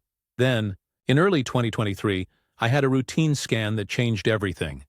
They found a significant bleed in the tumor, and before I could even process what was happening, I was rushed to a neurosurgery center 3 hours from our house in Indiana. They operated. Right away.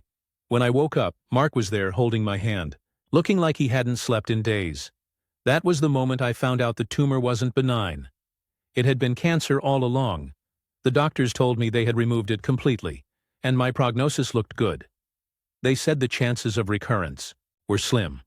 For a brief moment, I felt relief. I thought, okay, that's it. That's the chapter. Now I get my life back, the return. 4 months later, the headaches came back. At first, I thought it was stress, but when my vision started going blurry, I knew something was wrong. My GP, Dr. Harris, bless him, pushed for another brain scan. That's when they found it. The tumor had returned. And in just 4 months, it was already the size of a walnut.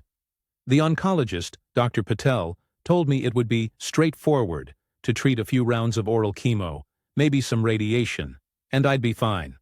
I clung to that hope with everything I had, but the reality, anything but straightforward the fight. The next 2 years were a blur of hospitals, IV bags, nausea, and a kind of exhaustion I didn't know existed. In total, different types of chemo, 49 cycles altogether, more brain surgeries, multiple courses of radiotherapy, infections from being immunocompromised. That landed me in the ICU more than once, kidney failure scares, heart and lung damage from the toxic drugs meant to save me. There were even conversations about palliative care, conversations where words like quality of life were thrown around. Those were the nights I'd lie in bed, listening to Mark's steady breathing, and wonder if he'd be sleeping alone soon. Mark never missed an appointment if he could help it. He sat through endless waiting rooms, fetched ginger ale when I couldn't keep food down, learned how to change surgical dressings, and even shaved my head for me when my hair started coming out in clumps. He kissed my bald head and told me I looked badass. There were days I thought about giving up, days when I looked at myself in the mirror, pale and swollen from steroids, and didn't recognize the woman staring back. But then I'd see Mark, or my mom, or even Murphy curling up on my lap, and I'd think, not yet, I'm not done yet, today. This morning, my phone rang. It was the oncology center asking if I could come in for an emergency appointment. My heart sank. Mark couldn't make it. His job isn't the kind where you can just drop everything, and I didn't want to cause him trouble at work. So I went alone. Dr. Patel came in, her expression unreadable. My stomach was doing somersaults. I braced myself for the worst. Then she smiled. Rachel, I have good news. Your scans are clear. Your labs are perfect. There's no sign of active disease. You are officially cancer-free. I don't even remember what I said. I just remember crying. Ugly. Hiccuping, gasping sobs, Dr. Patel handed me tissues and let me sit there for as long as I needed. I drove home in a daze, the words echoing in my head. Cancer-free, cancer-free, cancer-free. Mark doesn't know yet. He's due home in an hour, and I keep picturing his face when I tell him, after everything he's done for me, after every sleepless night, every appointment, every tear wiped from my face, he deserves this moment more than anyone. But I couldn't hold it in. I had to tell someone. So I'm telling you, internet strangers, because you'll get it. You'll understand how big this is. Reflection. It's been 5 years. 5 years of hell, uncertainty, hope, despair, surgeries, chemo, radiation, fear, and pain. And tonight, for the first time in so long, I feel light. I feel like I can breathe. I want to run outside and scream it from the rooftops. I want to hug every nurse who ever held my hand, every friend who texted me, thinking of you, every stranger who donated blood that ended up saving my life, mostly. I want to hug my husband and never let go. Final thoughts. If you've read this far, thank you. Really, I don't know you, but right now you're sharing one of the happiest moments of my life with me. Cancer tried to take everything from me, but it didn't win. I'm still here. I'm scarred, I'm tired, and I'll probably never be the same. But I'm here. And tonight, when Mark walks through that door, I finally get to say the words I've been dreaming of for years. I'm cancer-free. Update. 6 months later. I wasn't sure if I'd come back here, but it feels right. Writing that first post helped me get through the longest hour of my life, waiting for my husband to walk through the door so I could finally tell him I was cancer-free. Now, half a year later, I'm in a completely different headspace, and I want to share what life looks like on the other side. When Mark got home that night, I could barely keep still. He dropped his work bag, kicked off his boots, and gave me that tired half-smile he always does after a long shift. I blurted it out before he even had a chance to wash his hands. I'm cancer-free. He froze, like he thought he misheard me. Then he laughed and cried at the same time. This weird choked sound I'll never forget. He grabbed me, spun me around, and we both just stood there in the kitchen sobbing like kids. I think we hugged for a full 10 minutes without saying a word. That night, we didn't cook. We ordered pizza, opened a bottle of champagne we'd been saving, and stayed up way too late talking about everything and nothing. The first couple of weeks after that felt surreal. I kept expecting the phone to ring again with bad news. I'd wake up in the middle of the night, half convinced it was a dream. Mark admitted he was scared too. He said it felt like we'd been living under a thundercloud for so long that sunshine didn't feel real. But slowly, normal life crept back in. I went back to part-time work at the library, just shelving books and helping kids find homework resources. Nothing major, but it made me feel human again. Mark and I took a weekend trip to Chicago, our first little vacation since before my diagnosis. We walked by the lake, ate too much deep dish pizza, and held hands like we were 20 again. Not everything is easy, though my body carries scars that don't fade. Surgical ones you can see, and invisible ones you can't. My stamina isn't what it used to be. Some days I still get winded just climbing stairs. My kidneys aren't at 100%, and my cardiologist keeps a close eye on my heart. I have a little pill box the size of a brick, just to keep all the meds straight. But here's the thing. Those flaws feel like proof of survival. My scars, my pillbox, the thin fuzz of hair that grew back a different texture than before. They're all reminders that I fought and didn't quit. The biggest shift has been in how I see time. Before cancer, I was always rushing to meet deadlines, rushing to clean the house, rushing through conversations so I could get to the next task. Now, I linger. I linger over morning coffee with Mark. I linger when my niece wants me to read her the same storybook 3 times in a row. I linger on the porch with Murphy. The cat curled on my lap, watching the sunset like it's the most important event of the day. I won't lie. Remission comes with a shadow. Every headache makes me panic. Every follow-up scan sends me into a spiral until the results come back. The fear never completely leaves you. It just becomes background noise you learn to live with. But I've also learned that joy can live alongside fear, that relief and grief can share the same space. 6 months ago, I shouted into the void of the internet because I couldn't contain the news. Today, I'm writing because I want anyone who stumbles across this, anyone sitting in a chemo chair, or holding their breath before a scan, or lying awake wondering if they have the strength for another round, to know there's life after. It's not perfect. It's not the same. But it's life, and it's worth it. Mark and I have started talking about the future again, not in vague, someday terms, but in real, concrete plans. We're thinking about adopting a dog next spring. Murphy will hate us for it, but he'll adjust. We're planning a trip to Maine, a place we've always dreamed about visiting. And most importantly, we're daring to imagine growing old together. So that's where I am. 6 months into remission. 6 months of cautious hope. 6 months of learning how to live again. And every night before I fall asleep, I whisper the same words, like a prayer. I'm still here. Final update. 2 years later. It's been nearly 2 years since I first posted here, celebrating that moment when I told my husband I was officially cancer-free. I still remember that day like it happened yesterday. The rush of relief, the tears, the sense of finally being allowed to breathe. And yet the past 2 years have shown me that life after cancer isn't just a single moment. It's a series of little adjustments, realizations, and small victories that quietly remind you that survival isn't the end, it's the beginning. Physically, I'm not exactly who I was before the diagnosis. My stamina is still lower than it used to be. My kidneys and heart are closely monitored, and there are still days when my body aches in ways I never thought possible. But I've stopped seeing that as a limitation. Instead, I see it as a reminder of what I survived, a tangible proof of the battles I fought. And one emotionally, things have shifted too. Mark and I are closer than ever.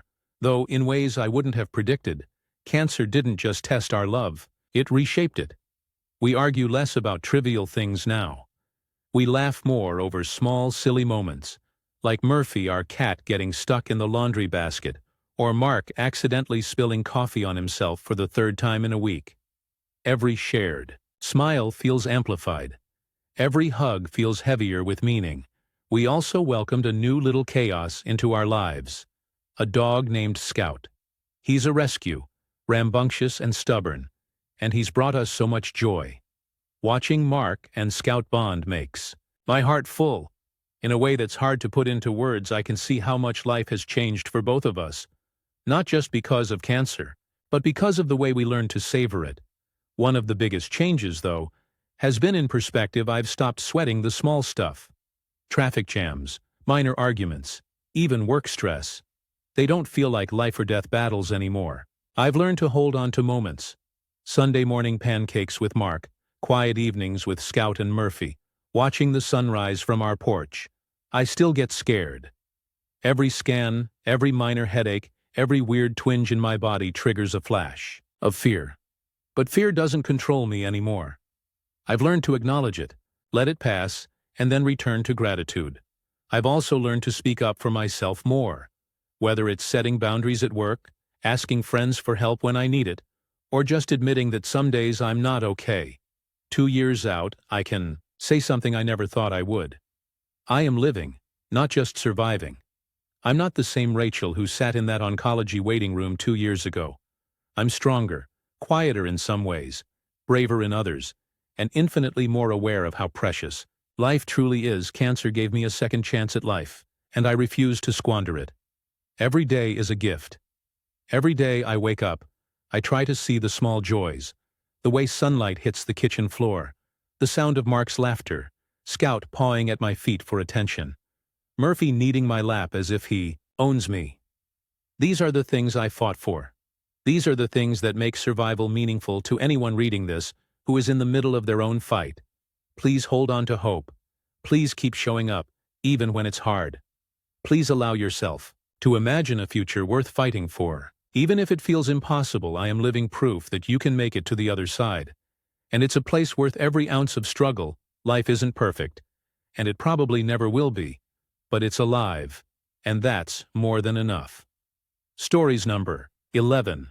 My roommate thinks I'm rude for locking my bedroom door after her boyfriend barged in.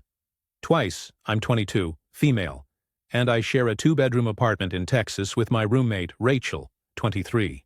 We've lived together for about 8 months now. She was a friend of a friend situation when I was desperate for housing after my lease ended. And at first it was fine. She's clean enough, pays her share of rent on time, and we've had a few fun nights cooking together or going out. But the real problem isn't Rachel. It's her boyfriend, Jason, 24. Jason is basically our third roommate, except he doesn't pay a dime. He stays over 5 or 6 nights a week, eats our food, showers here, uses the laundry, and watches TV in the living room like he owns the place. He never asked if I was okay with it. Rachel just kind of let it happen.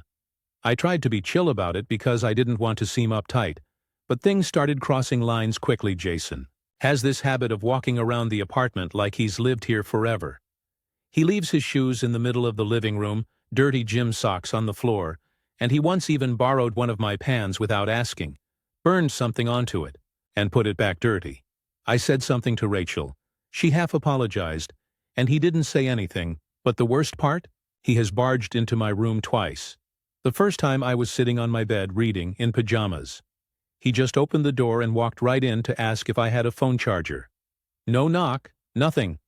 I froze because I wasn't expecting anyone to come into my private space. He didn't even look embarrassed, just casually asked, and then left when I said no. The second time was even worse. He opened my door again, said he thought I wasn't home, and literally stepped into my room. I was half asleep, and it scared the life out of me. Who does that? He didn't apologize, just laughed it off. That was my breaking point. I immediately bought a little door lock and started locking my door whenever I'm home. Rachel noticed and asked why. I told her honestly, because Jason keeps walking in without knocking. I thought she'd be mortified, but instead she got defensive. She told me I was making him feel unwelcome, and that he's basically part of the household. I told her flat out that he's not part of the household because he doesn't pay rent, and even if he did, my bedroom is still my private space. She rolled her eyes and said I was being dramatic. Now things are tense in the apartment. Rachel gives me attitude sometimes, and Jason clearly knows because he makes little passive-aggressive comments like, "Don't worry, I won't go near your room," in this mocking tone. I keep wondering if I escalated too quickly by locking the door instead of talking to Jason directly. But honestly, what else could I do? He already walked into my room twice, and it made me feel unsafe. Update. 2 weeks later. I sat on this for a while, but things got worse before they got better. Jason started making little digs every time we were all in the same room. Stuff like, "Guess I better knock on the fridge before I open it," or, "Careful, don't look at her door, she might lock you out," always said in a joking tone, but it felt hostile. Rachel also doubled down. She told me that locking my door sends a message that I don't trust them and creates tension. I told her very plainly, I don't trust Jason. He walked into my bedroom twice. That's all the explanation needed. Things hit a peak when Jason actually knocked on my door, shocking, and asked if he could borrow a blanket. Because he was cold, I said, "No, use Rachel's." And he just laughed and said, "Wow, okay, guess I'm not welcome in half the apartment." I told him straight up, "You're not welcome in my half of the apartment." He sulked off and later told Rachel I was rude as hell. Rachel confronted me again and said she doesn't want to choose sides, but that I'm making her relationship harder. That set me off. I told her she didn't have to choose sides. She just had to respect my boundaries. After that, I called my mom, vented, and she told me what I honestly knew already. Jason is taking advantage of Rachel, and Rachel is letting him. But that's not my problem. My only responsibility is to protect my own space. Update. 2 months later. Final. I decided to start looking for new housing, and wow, it was the best decision I could have made. Things in the apartment got unbearable. Jason kept staying over. Rachel kept acting like I was being unreasonable. And I just didn't want to live like that. My breaking point came when I came home from work and found Jason asleep in my bed. Yes, my bed. He claimed he thought it was Rachel's room, even though Rachel's room is literally across the hall with a giant poster on the door. My room has a plain door. They don't look alike. It was a lie, and I knew it. I lost it.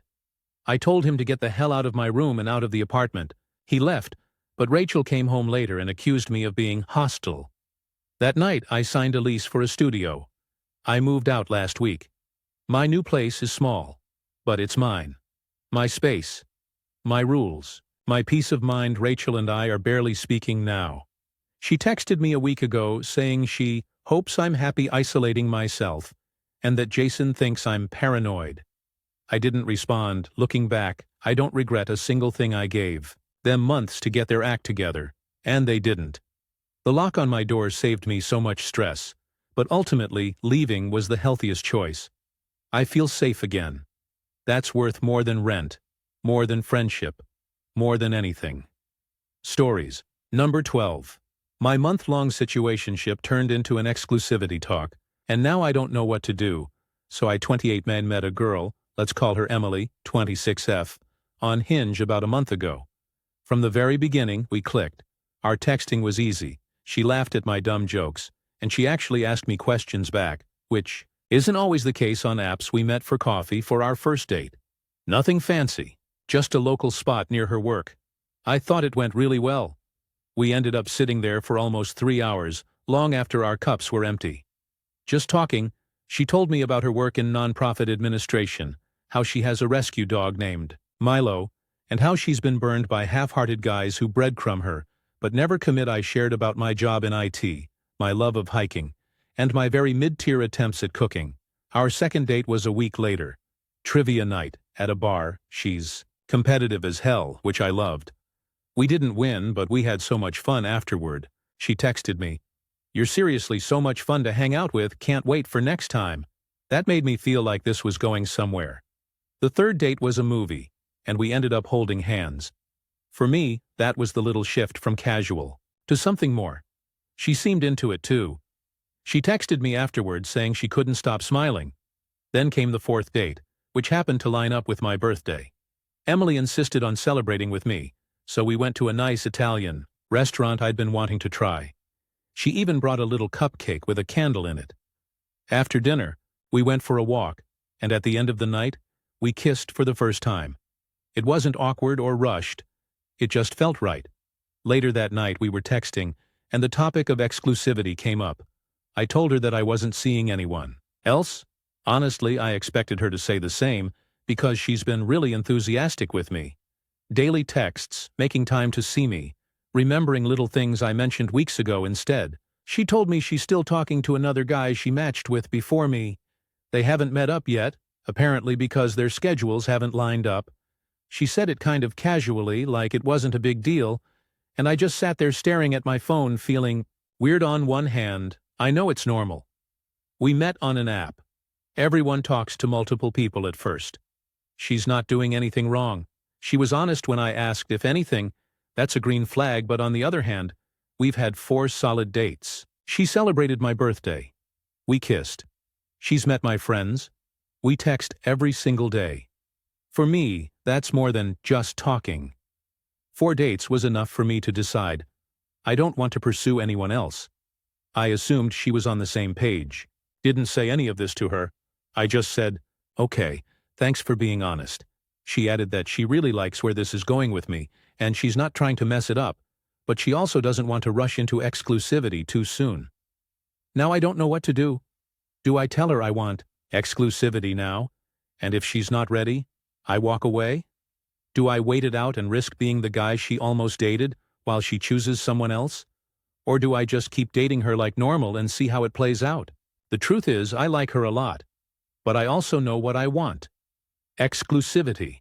I don't need marriage proposals after a month, but I don't want to compete with some faceless other guy she hasn't even met yet. Update. 1 week later. I ended up talking to Emily.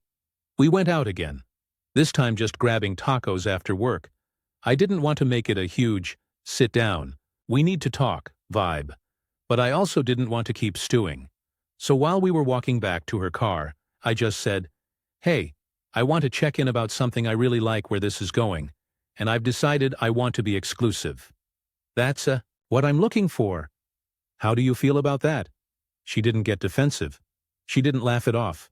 She paused and then said, "I like you too, a lot. I want to keep seeing you, but I'm not quite ready to commit to exclusivity. I want to be sure. I hope that doesn't make you mad." It didn't make me mad, but it also didn't make me feel good. She went on to explain that she's been burned before by guys who said all the right things early, and then ghosted or flaked, so she's trying to be more cautious. She said she hasn't actually met the other guy, and honestly, she doesn't know if she ever will, but she doesn't want to close that door until she's certain about us. I told her I respect that, but I also know what I need. I said I'm not asking her to be my girlfriend tomorrow, but I don't want to be in limbo either. She said she understood. So where we left it. We're still seeing each other. But I told her I need to think about what's best for me. Update 2. 3 weeks later, final. I made my choice. After a lot of thinking and way too many conversations with my buddies and my sister, I decided I couldn't keep dating Emily without exclusivity. It wasn't even about jealousy. It was about knowing my worth. I've been the placeholder guy before, the guy someone keeps around until they make up their mind. I promised myself I wouldn't do that again. So last weekend, I met Emily for coffee and told her straight.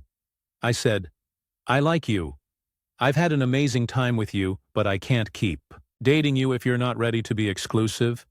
That's just what I need. She looked genuinely sad. She said she wasn't ready to commit yet, but that she thought I was wonderful. We hugged, and that was it. I felt weird for a few days, kind of like I'd just thrown away something with potential. But now, a week later, I feel peace, I know what I want, and I held the line. If she was the right person for me, she would have chosen me without hesitation, and if she wasn't, then it's better to find out after 4 dates than after 4 months. Stories number 13. My mom says I'm hoarding food because I keep a mini fridge in my room, but I just want to eat healthy. I'm 16F, and I'll admit I'm not your typical teenager. In some ways, I'm not really into soda, chips, or junk food. My lifestyle is pretty health-focused. I like working out, cooking, and meal prepping. I honestly enjoy it. It makes me feel good, and it helps me stay organized. A few months ago, I saved up money from babysitting and a part-time job at a smoothie place and bought myself a mini fridge for my room. It wasn't anything fancy, just a small one I found on sale at Walmart. I wanted it mostly so I could store my own meal-prepped stuff. Things like overnight oats, grilled chicken, cut-up fruit, and cottage cheese. Here's the thing. My family eats whatever's in the fridge like it's a free-for-all. Which I get it. It's the family fridge. But it got frustrating when I'd spend money on certain foods, like 0% cottage cheese, which is a little pricier than the regular 2%, and it would just disappear. Same with fruit. If I buy strawberries, I want to actually eat them, not come home to an empty container 2 days later. So now I keep my own groceries in my mini fridge. I still eat with my family. I'm not hiding meals or refusing to touch the main fridge. If my mom makes pasta, I'll eat with everyone. But the stuff in my mini fridge is food I personally bought with my own money, and it's usually my healthier stuff that I don't want disappearing. The conflict started last week when I bought a watermelon. I cut it up into containers and put it all in my mini fridge. My mom noticed and asked why I didn't leave some in the kitchen fridge for everyone. I told her that I bought it. I cut it, and I wanted it for myself. She got kind of annoyed and said I was hoarding food. It came up again with the cottage cheese. My dad was looking for some the other night, and my mom told him she'd already used up the 2% one. She looked at me and said, "Didn't you have some? Where did yours go?" And here's where I admit I wasn't honest. I told her I'd already eaten mine, when really I had it in my mini fridge. I just didn't want to share it because I knew if I gave it up once, it'd keep happening. Now I feel guilty. My mom keeps saying I'm being selfish and that food is meant to be shared in a family. I don't see it that way.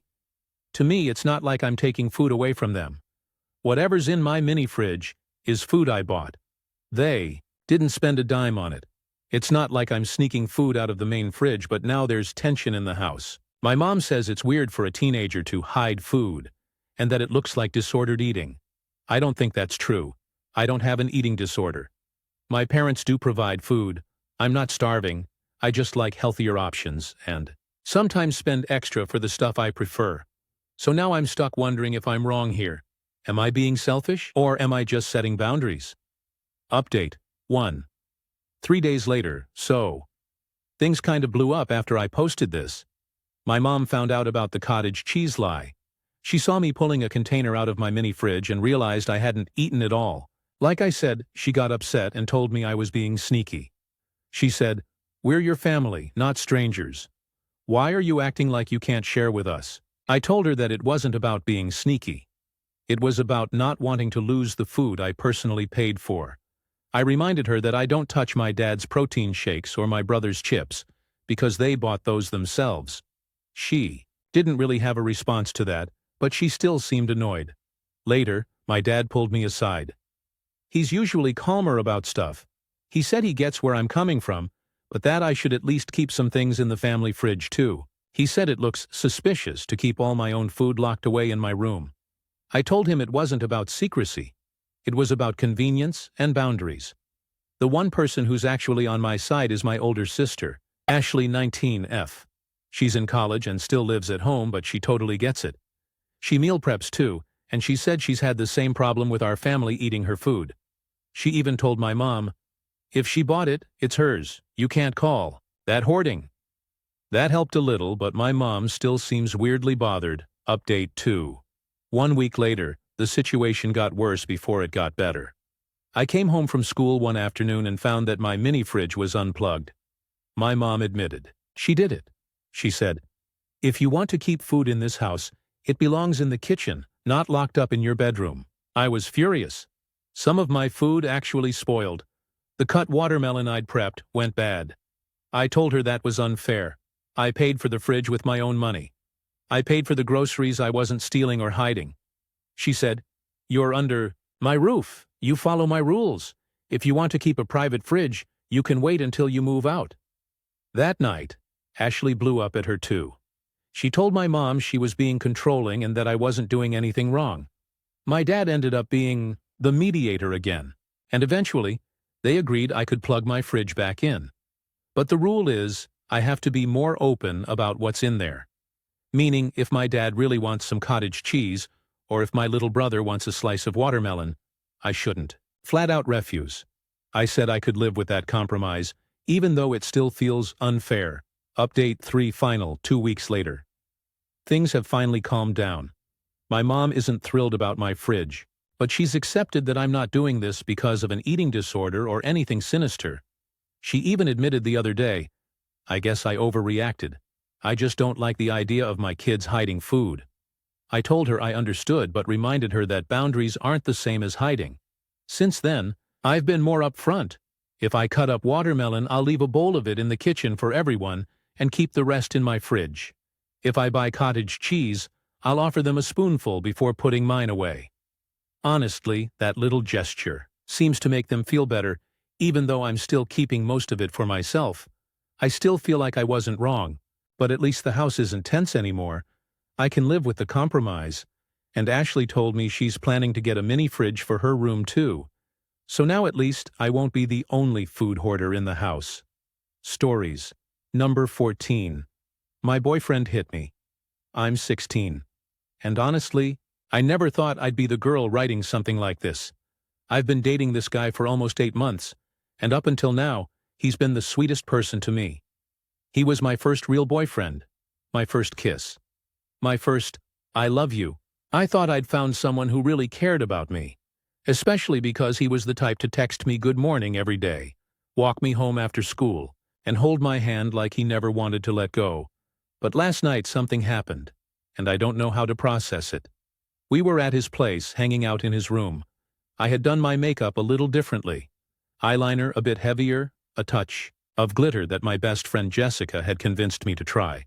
She thought it looked great, and honestly, I felt confident. But he didn't like it. He said it looked too flashy. Like I was trying to get attention. That turned into an argument. I told him, "Jessica said it looked good on me and I actually like it." And that's when it happened. He slapped me. It wasn't a punch, but it was enough to make me go completely still. My cheek stung, and for a second my brain just froze. I couldn't believe what had just happened. The boy who kissed my forehead when I was sad. The boy who told me I was beautiful, even in sweatpants, just hit me because of eyeliner. He immediately panicked. His face went white, and he started saying, "Oh my God, I didn't mean to. I'm so sorry. Please, I swear it won't happen again." I didn't even know what to say. I just grabbed my bag and left. When I got home, my stepbrother Ethan noticed something was off. I guess my face was red. I told him what happened, and he was furious. He said, "If he ever comes near you again, I'll handle it." Sure enough, when my boyfriend showed up outside the house to apologize, Ethan went out there and told him to leave. My mom wasn't home yet, and I didn't want to explain everything to her right then, so Ethan just stood by the door until he left. Now I'm stuck. I love him. Or at least, I think I do. My heart still does that stupid flutter when I see his name on my phone. But my head keeps screaming that this is exactly what I saw growing up. My mom's ex-boyfriend used to hit her right in front of me. I know how it starts. It's never just once, it always escalates, and yet, part of me wants to believe him when he says he's sorry, that he lost his temper, that it was just one mistake, that he'll never do it again. But I also hear my mom's voice in my head, crying and begging a man to stop. I don't want that. To be me. I don't know how to break up with him if that's what I decide. I don't even know if I can. I feel like I'm torn in two. The part of me that remembers all the good moments, and the part of me that's terrified. It'll happen again. Update 1. 4 days later. I didn't break up with him right away. I wanted to, but when I tried to talk myself into it, I kept hearing his apologies in my head. He sent me paragraphs, voice, messages, even a video of him crying. He said he couldn't eat, couldn't sleep, that the thought of losing me was killing him. And I caved. I texted him back. We met at the park near my house. He held my hands, cried, and swore on his life that it would never happen again. He said, I don't know what came over me. I love you so much, and I got scared of losing you. And for a moment I wanted to believe him. I hugged him. I told him I needed time. When I got home, Ethan found out I'd seen him and blew up at me. He said, Are you seriously going to let him get away with this? He hit you? What's next? You gonna wait until he gives you a black eye? We had the worst fight we've ever had. He stormed out of the house for hours. Later Jessica came over. I hadn't told her right away. But when I did, she cried. She told me about her aunt who stayed in an abusive relationship for years. She said, Don't let this be your story too. Hearing her say that shook me more than anything. Update 2. 2 weeks later. I finally broke up with him. It wasn't clean. It wasn't easy. I called him on the phone because I was too scared to do it in person. I told him I couldn't get past what happened, and I couldn't risk it happening again. He begged, he yelled, he accused me of overreacting. He said I was throwing away the best thing in my life. I cried the whole time, but I didn't change my mind. The next day, he showed up outside my school. Ethan had to come get me and walk me to the car. My mom finally found out everything because Ethan told her. She was devastated. She held me and said, I wish I'd been stronger when you were little. I wish I'd shown you that love doesn't mean being hurt. She's been trying since then to make sure I feel safe. She even called his parents and told them what happened. That was messy, but at least now they know. Final update 1 month later. I feel lighter. I won't lie. I miss him sometimes. I miss the little things. His hand on my back, his dumb jokes, the way he'd kiss me on the forehead. But then I remember the sting on my cheek, the look in his eyes when he did it. And I know I made the right choice. Jessica has been amazing. Ethan has too, even though he's still mad I gave him another chance before breaking it off. My mom's been better than I expected. She even told me she's proud of me for being braver than she ever was at my age. I don't know what's next for me, but I do know this. Love isn't supposed to hurt. Stories number 15. My dad's wife wants me to treat her like a second parent, but I just don't see her that way. I'm 16M and my parents have been divorced for as long as I can remember. The arrangement was always 50-50 custody. 1 week with my mom, 1 week with my dad. It worked fine for years. My dad remarried when I was about 4, and while I never hated my stepmom, I also never liked her. She was just there. Not cruel, not abusive. But she never felt like a second mom. 2 years ago, everything changed. My dad got a new job that required him to travel a lot. Sometimes he's gone for a week, sometimes 2. When that started, I told both of my parents I didn't want to spend my custody time at Dad's house if he wasn't going to be there. I don't feel close to my stepmom Carla, 42F, and my half-siblings Lily, 10F, and Noah, 8M, are fine kids, but we're not close either. I've always gone to Dad's house to see him. Without him there, there's no reason for me to be there. My mom, Rachel, 39F, supported me. She said, custody is about time with your dad. If he's not there, then it doesn't make sense. My dad, Mark 41M, also agreed. He said, "I'll make time for you whenever I'm home. I don't care how we split it as long as you're good." The court even acknowledged it. When schedules were updated, Carla, though, has been furious about it from day one. She said it wasn't fair, to her or the kids, that I was punishing them just because Dad's job changed. She tells me things like, "I've been in your life since you were 4. You should see me as a parent too." I told her bluntly, "You're not my parent, you're my dad's wife." That went over about as well as you'd expect. The tension in the past 2 years. Whenever Dad's away for work, I stay at Mom's. Sometimes that means I don't see Dad for 2 or 3 weeks if his schedule is crazy. When he's back, I spend longer stretches with him to make up for it. Carla hates this. She tells me I'm being selfish, that Lily and Noah miss me when I'm gone, that it distresses them. She tries to guilt me into coming over anyway. Once she even said, "Don't you care about your little brother and sister? They look up to you," I told her honestly. "I care, but I'm not their parent. I'm their half-brother. That's not the same thing." She flipped. "You're cold, you're selfish. Do you know how much it hurts them when you just disappear?" I wanted to scream back that I'm a kid too, not some third parent. Instead, I just left the room. The blow-up. Last month Dad was home for a longer stretch, so Mom and Dad agreed I'd stay with him for 2 full weeks. During that time, Carla invited her extended family over. I was in the kitchen getting a drink when I heard her loudly telling them about me. How I refuse to come over when Dad's gone. How I'm cruel to my half-siblings. How I don't treat her like a mother, even though she's raised me since I was 4. Her sister chimed in. "That's awful. He should be grateful to have a stepmom who cares." Her mom said, "If he were my kid, he'd be punished for that attitude."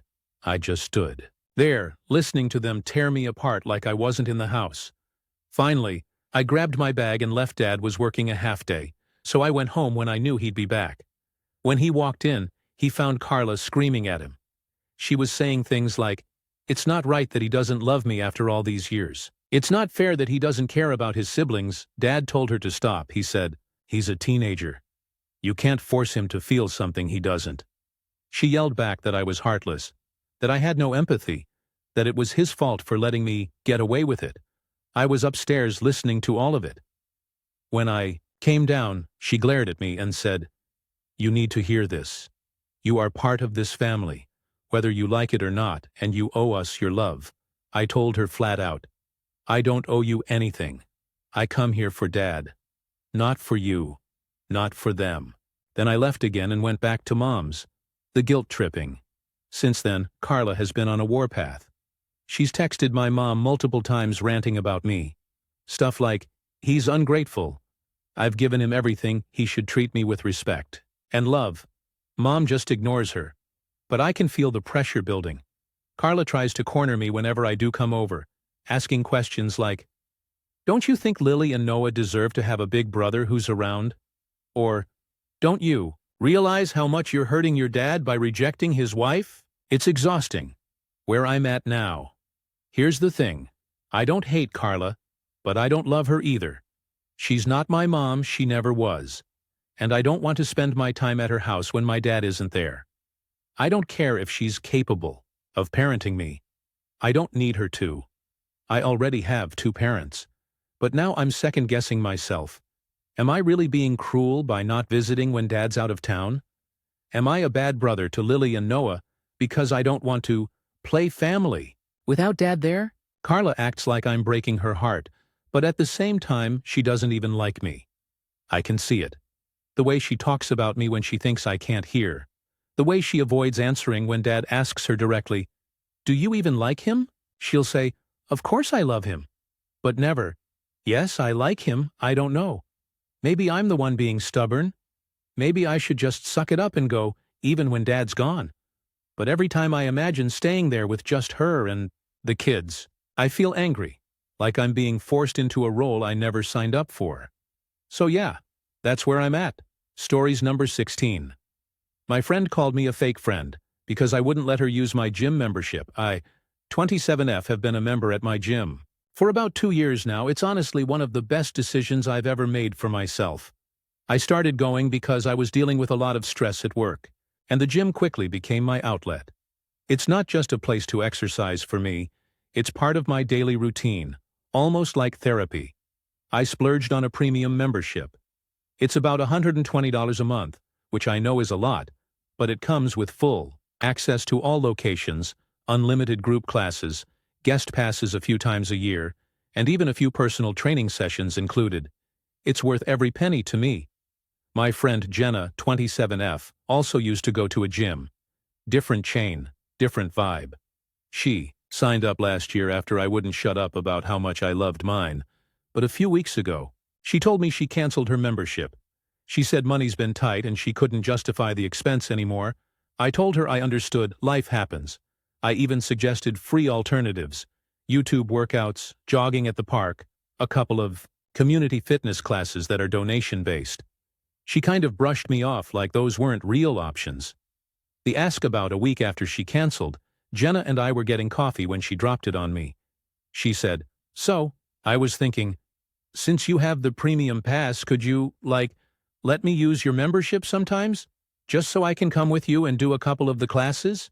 I thought she was joking at first, but she was dead serious. I told her straight up, I can't. The membership is non-transferable. They scan my picture every time I check in. If they caught you using it, we'd both be in trouble. She rolled her eyes and said, "Oh, come on, they won't even notice you're acting like it's a felony." I tried to explain, it's not about just getting caught. I'm paying a lot for this membership, and it's for me. It wouldn't be fair for you to get all the benefits for free. Her face changed immediately. She said, "Wow, you're seriously not going to help me out? I thought we were friends." The fallout, I stayed calm because I really didn't want to escalate it. I just said, "Jenna, I'm not comfortable sharing it. If you want to come as a guest sometimes, I get a few passes I can use, but I can't hand you my membership card."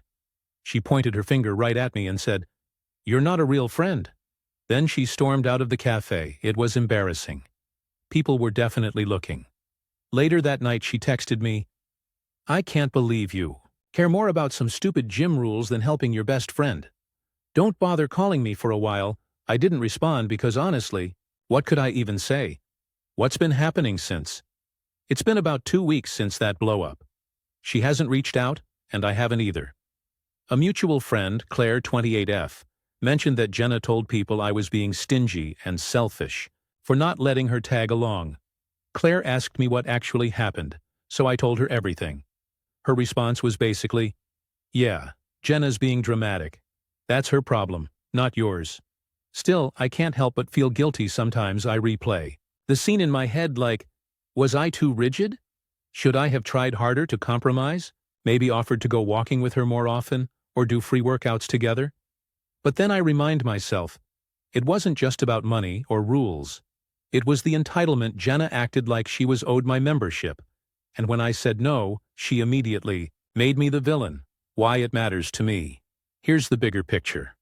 Growing up, I always had friends who took advantage of me because I hated saying no.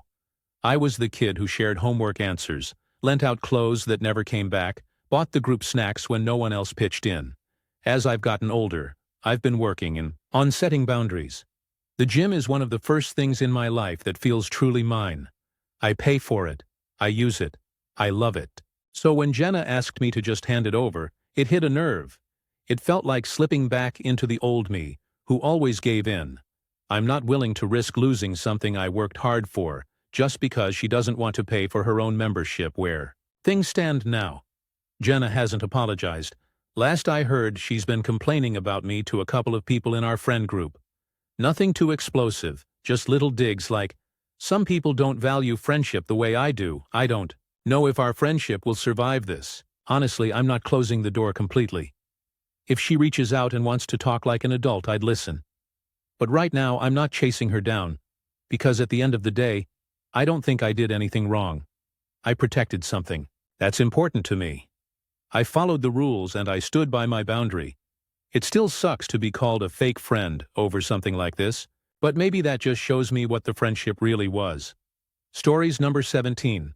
My climbing coach used my waiver info to text me, and I ended up canceling my membership. So for context, I 26F recently got into bouldering. I've always liked the idea of climbing, but never had the courage to actually try it until a brand new gym opened up near me. It looked modern, clean and friendly, and I figured it was the perfect chance to start fresh. I signed up for their intro class last month. It was a group of maybe 8 of us, all beginners. The vibe was good. Lots of encouragement, some laughs when people slipped off the wall. The coach, let's call him Mark, 32M, seemed knowledgeable. He gave tips here and there and spotted us when we were struggling. Nothing about him stood out as unprofessional at the time. At the end of the class, we filled out the usual paperwork. Waiver forms, emergency contact info, direct debit for the membership, all that stuff. Pretty standard, I didn't think twice. The text the next morning, I'm making coffee before work, when I get a text from an unknown number. It said, "Hey, this is Mark from the gym. Just wanted to say you were fun to coach last night. You've got a great physique for climbing." My stomach dropped. It wasn't a, "Hey, I run a members group chat, want to join," kind of thing. It was personal. Replied pretty quickly because I was caught off guard. "I don't think it's appropriate for you to use my number from the waiver like this." His response, "Don't take it so seriously." The winky face made my skin crawl. Reporting it. I debated ignoring it, blocking his number and moving on. But the longer I thought about it, the angrier I got. I didn't give my phone number to be complimented on my body by a coach. I gave it because I legally had to, for safety and billing. So I took screenshots and emailed them to the gym's main contact address. I figured they'd respond with something like, "We'll escalate this immediately. Thank you for bringing it to our attention." Instead, a day later, I got a casual reply from someone at the front desk. Let's call her Amy, 25F. "Mark is very enthusiastic with new members, but we're sorry if it made you uncomfortable. We'd be happy to offer you a free guest pass for your next visit." That was it. No acknowledgement that what he did was inappropriate. No assurance that they'd talk to him. No mention of protecting member data, just, "He's enthusiastic," and "Here's a free pass," how it felt. I didn't feel safe going back. It wasn't just the text itself. It was that management brushed it off. If this was their reaction when I gave them written evidence, what else might they excuse? I thought about showing up again, but I knew I'd be paranoid every time I walked in. Would he be staring at me across the mats? Would he jokingly make more comments about my body? Would he use the rest of my info from the waiver? I ended up canceling my direct debit that same night, sent them a short message saying I was terminating my membership effective immediately because of how my personal data was used. My friends' reactions, when I told my friends about it, reactions were mixed. My friend Lena, 27F, said, "Nope, you did the right thing. That's creepy, total violation of trust." But my other friend Ryan, 28M, said, "Why didn't you just block his number and keep climbing? You like the gym, right? One weirdo shouldn't ruin it." Another friend, Sophie, 26F, chimed in, "Honestly, gyms don't care about stuff like this. Unless you threatened to sue, they weren't going to fire him. You could have just ignored it. So now I feel like maybe I overreacted. I wasn't trying to get him fired or make a scene. I just wanted to feel safe in the place where I work out. Why this matters to me. Here's the part my friends don't quite get. It's not just about a creepy text. It's about trust. When you join a gym, you hand over your personal details. Phone number, address, sometimes even payment info tied to your bank. That information is supposed to be locked away in their system, not used by staff to flirt.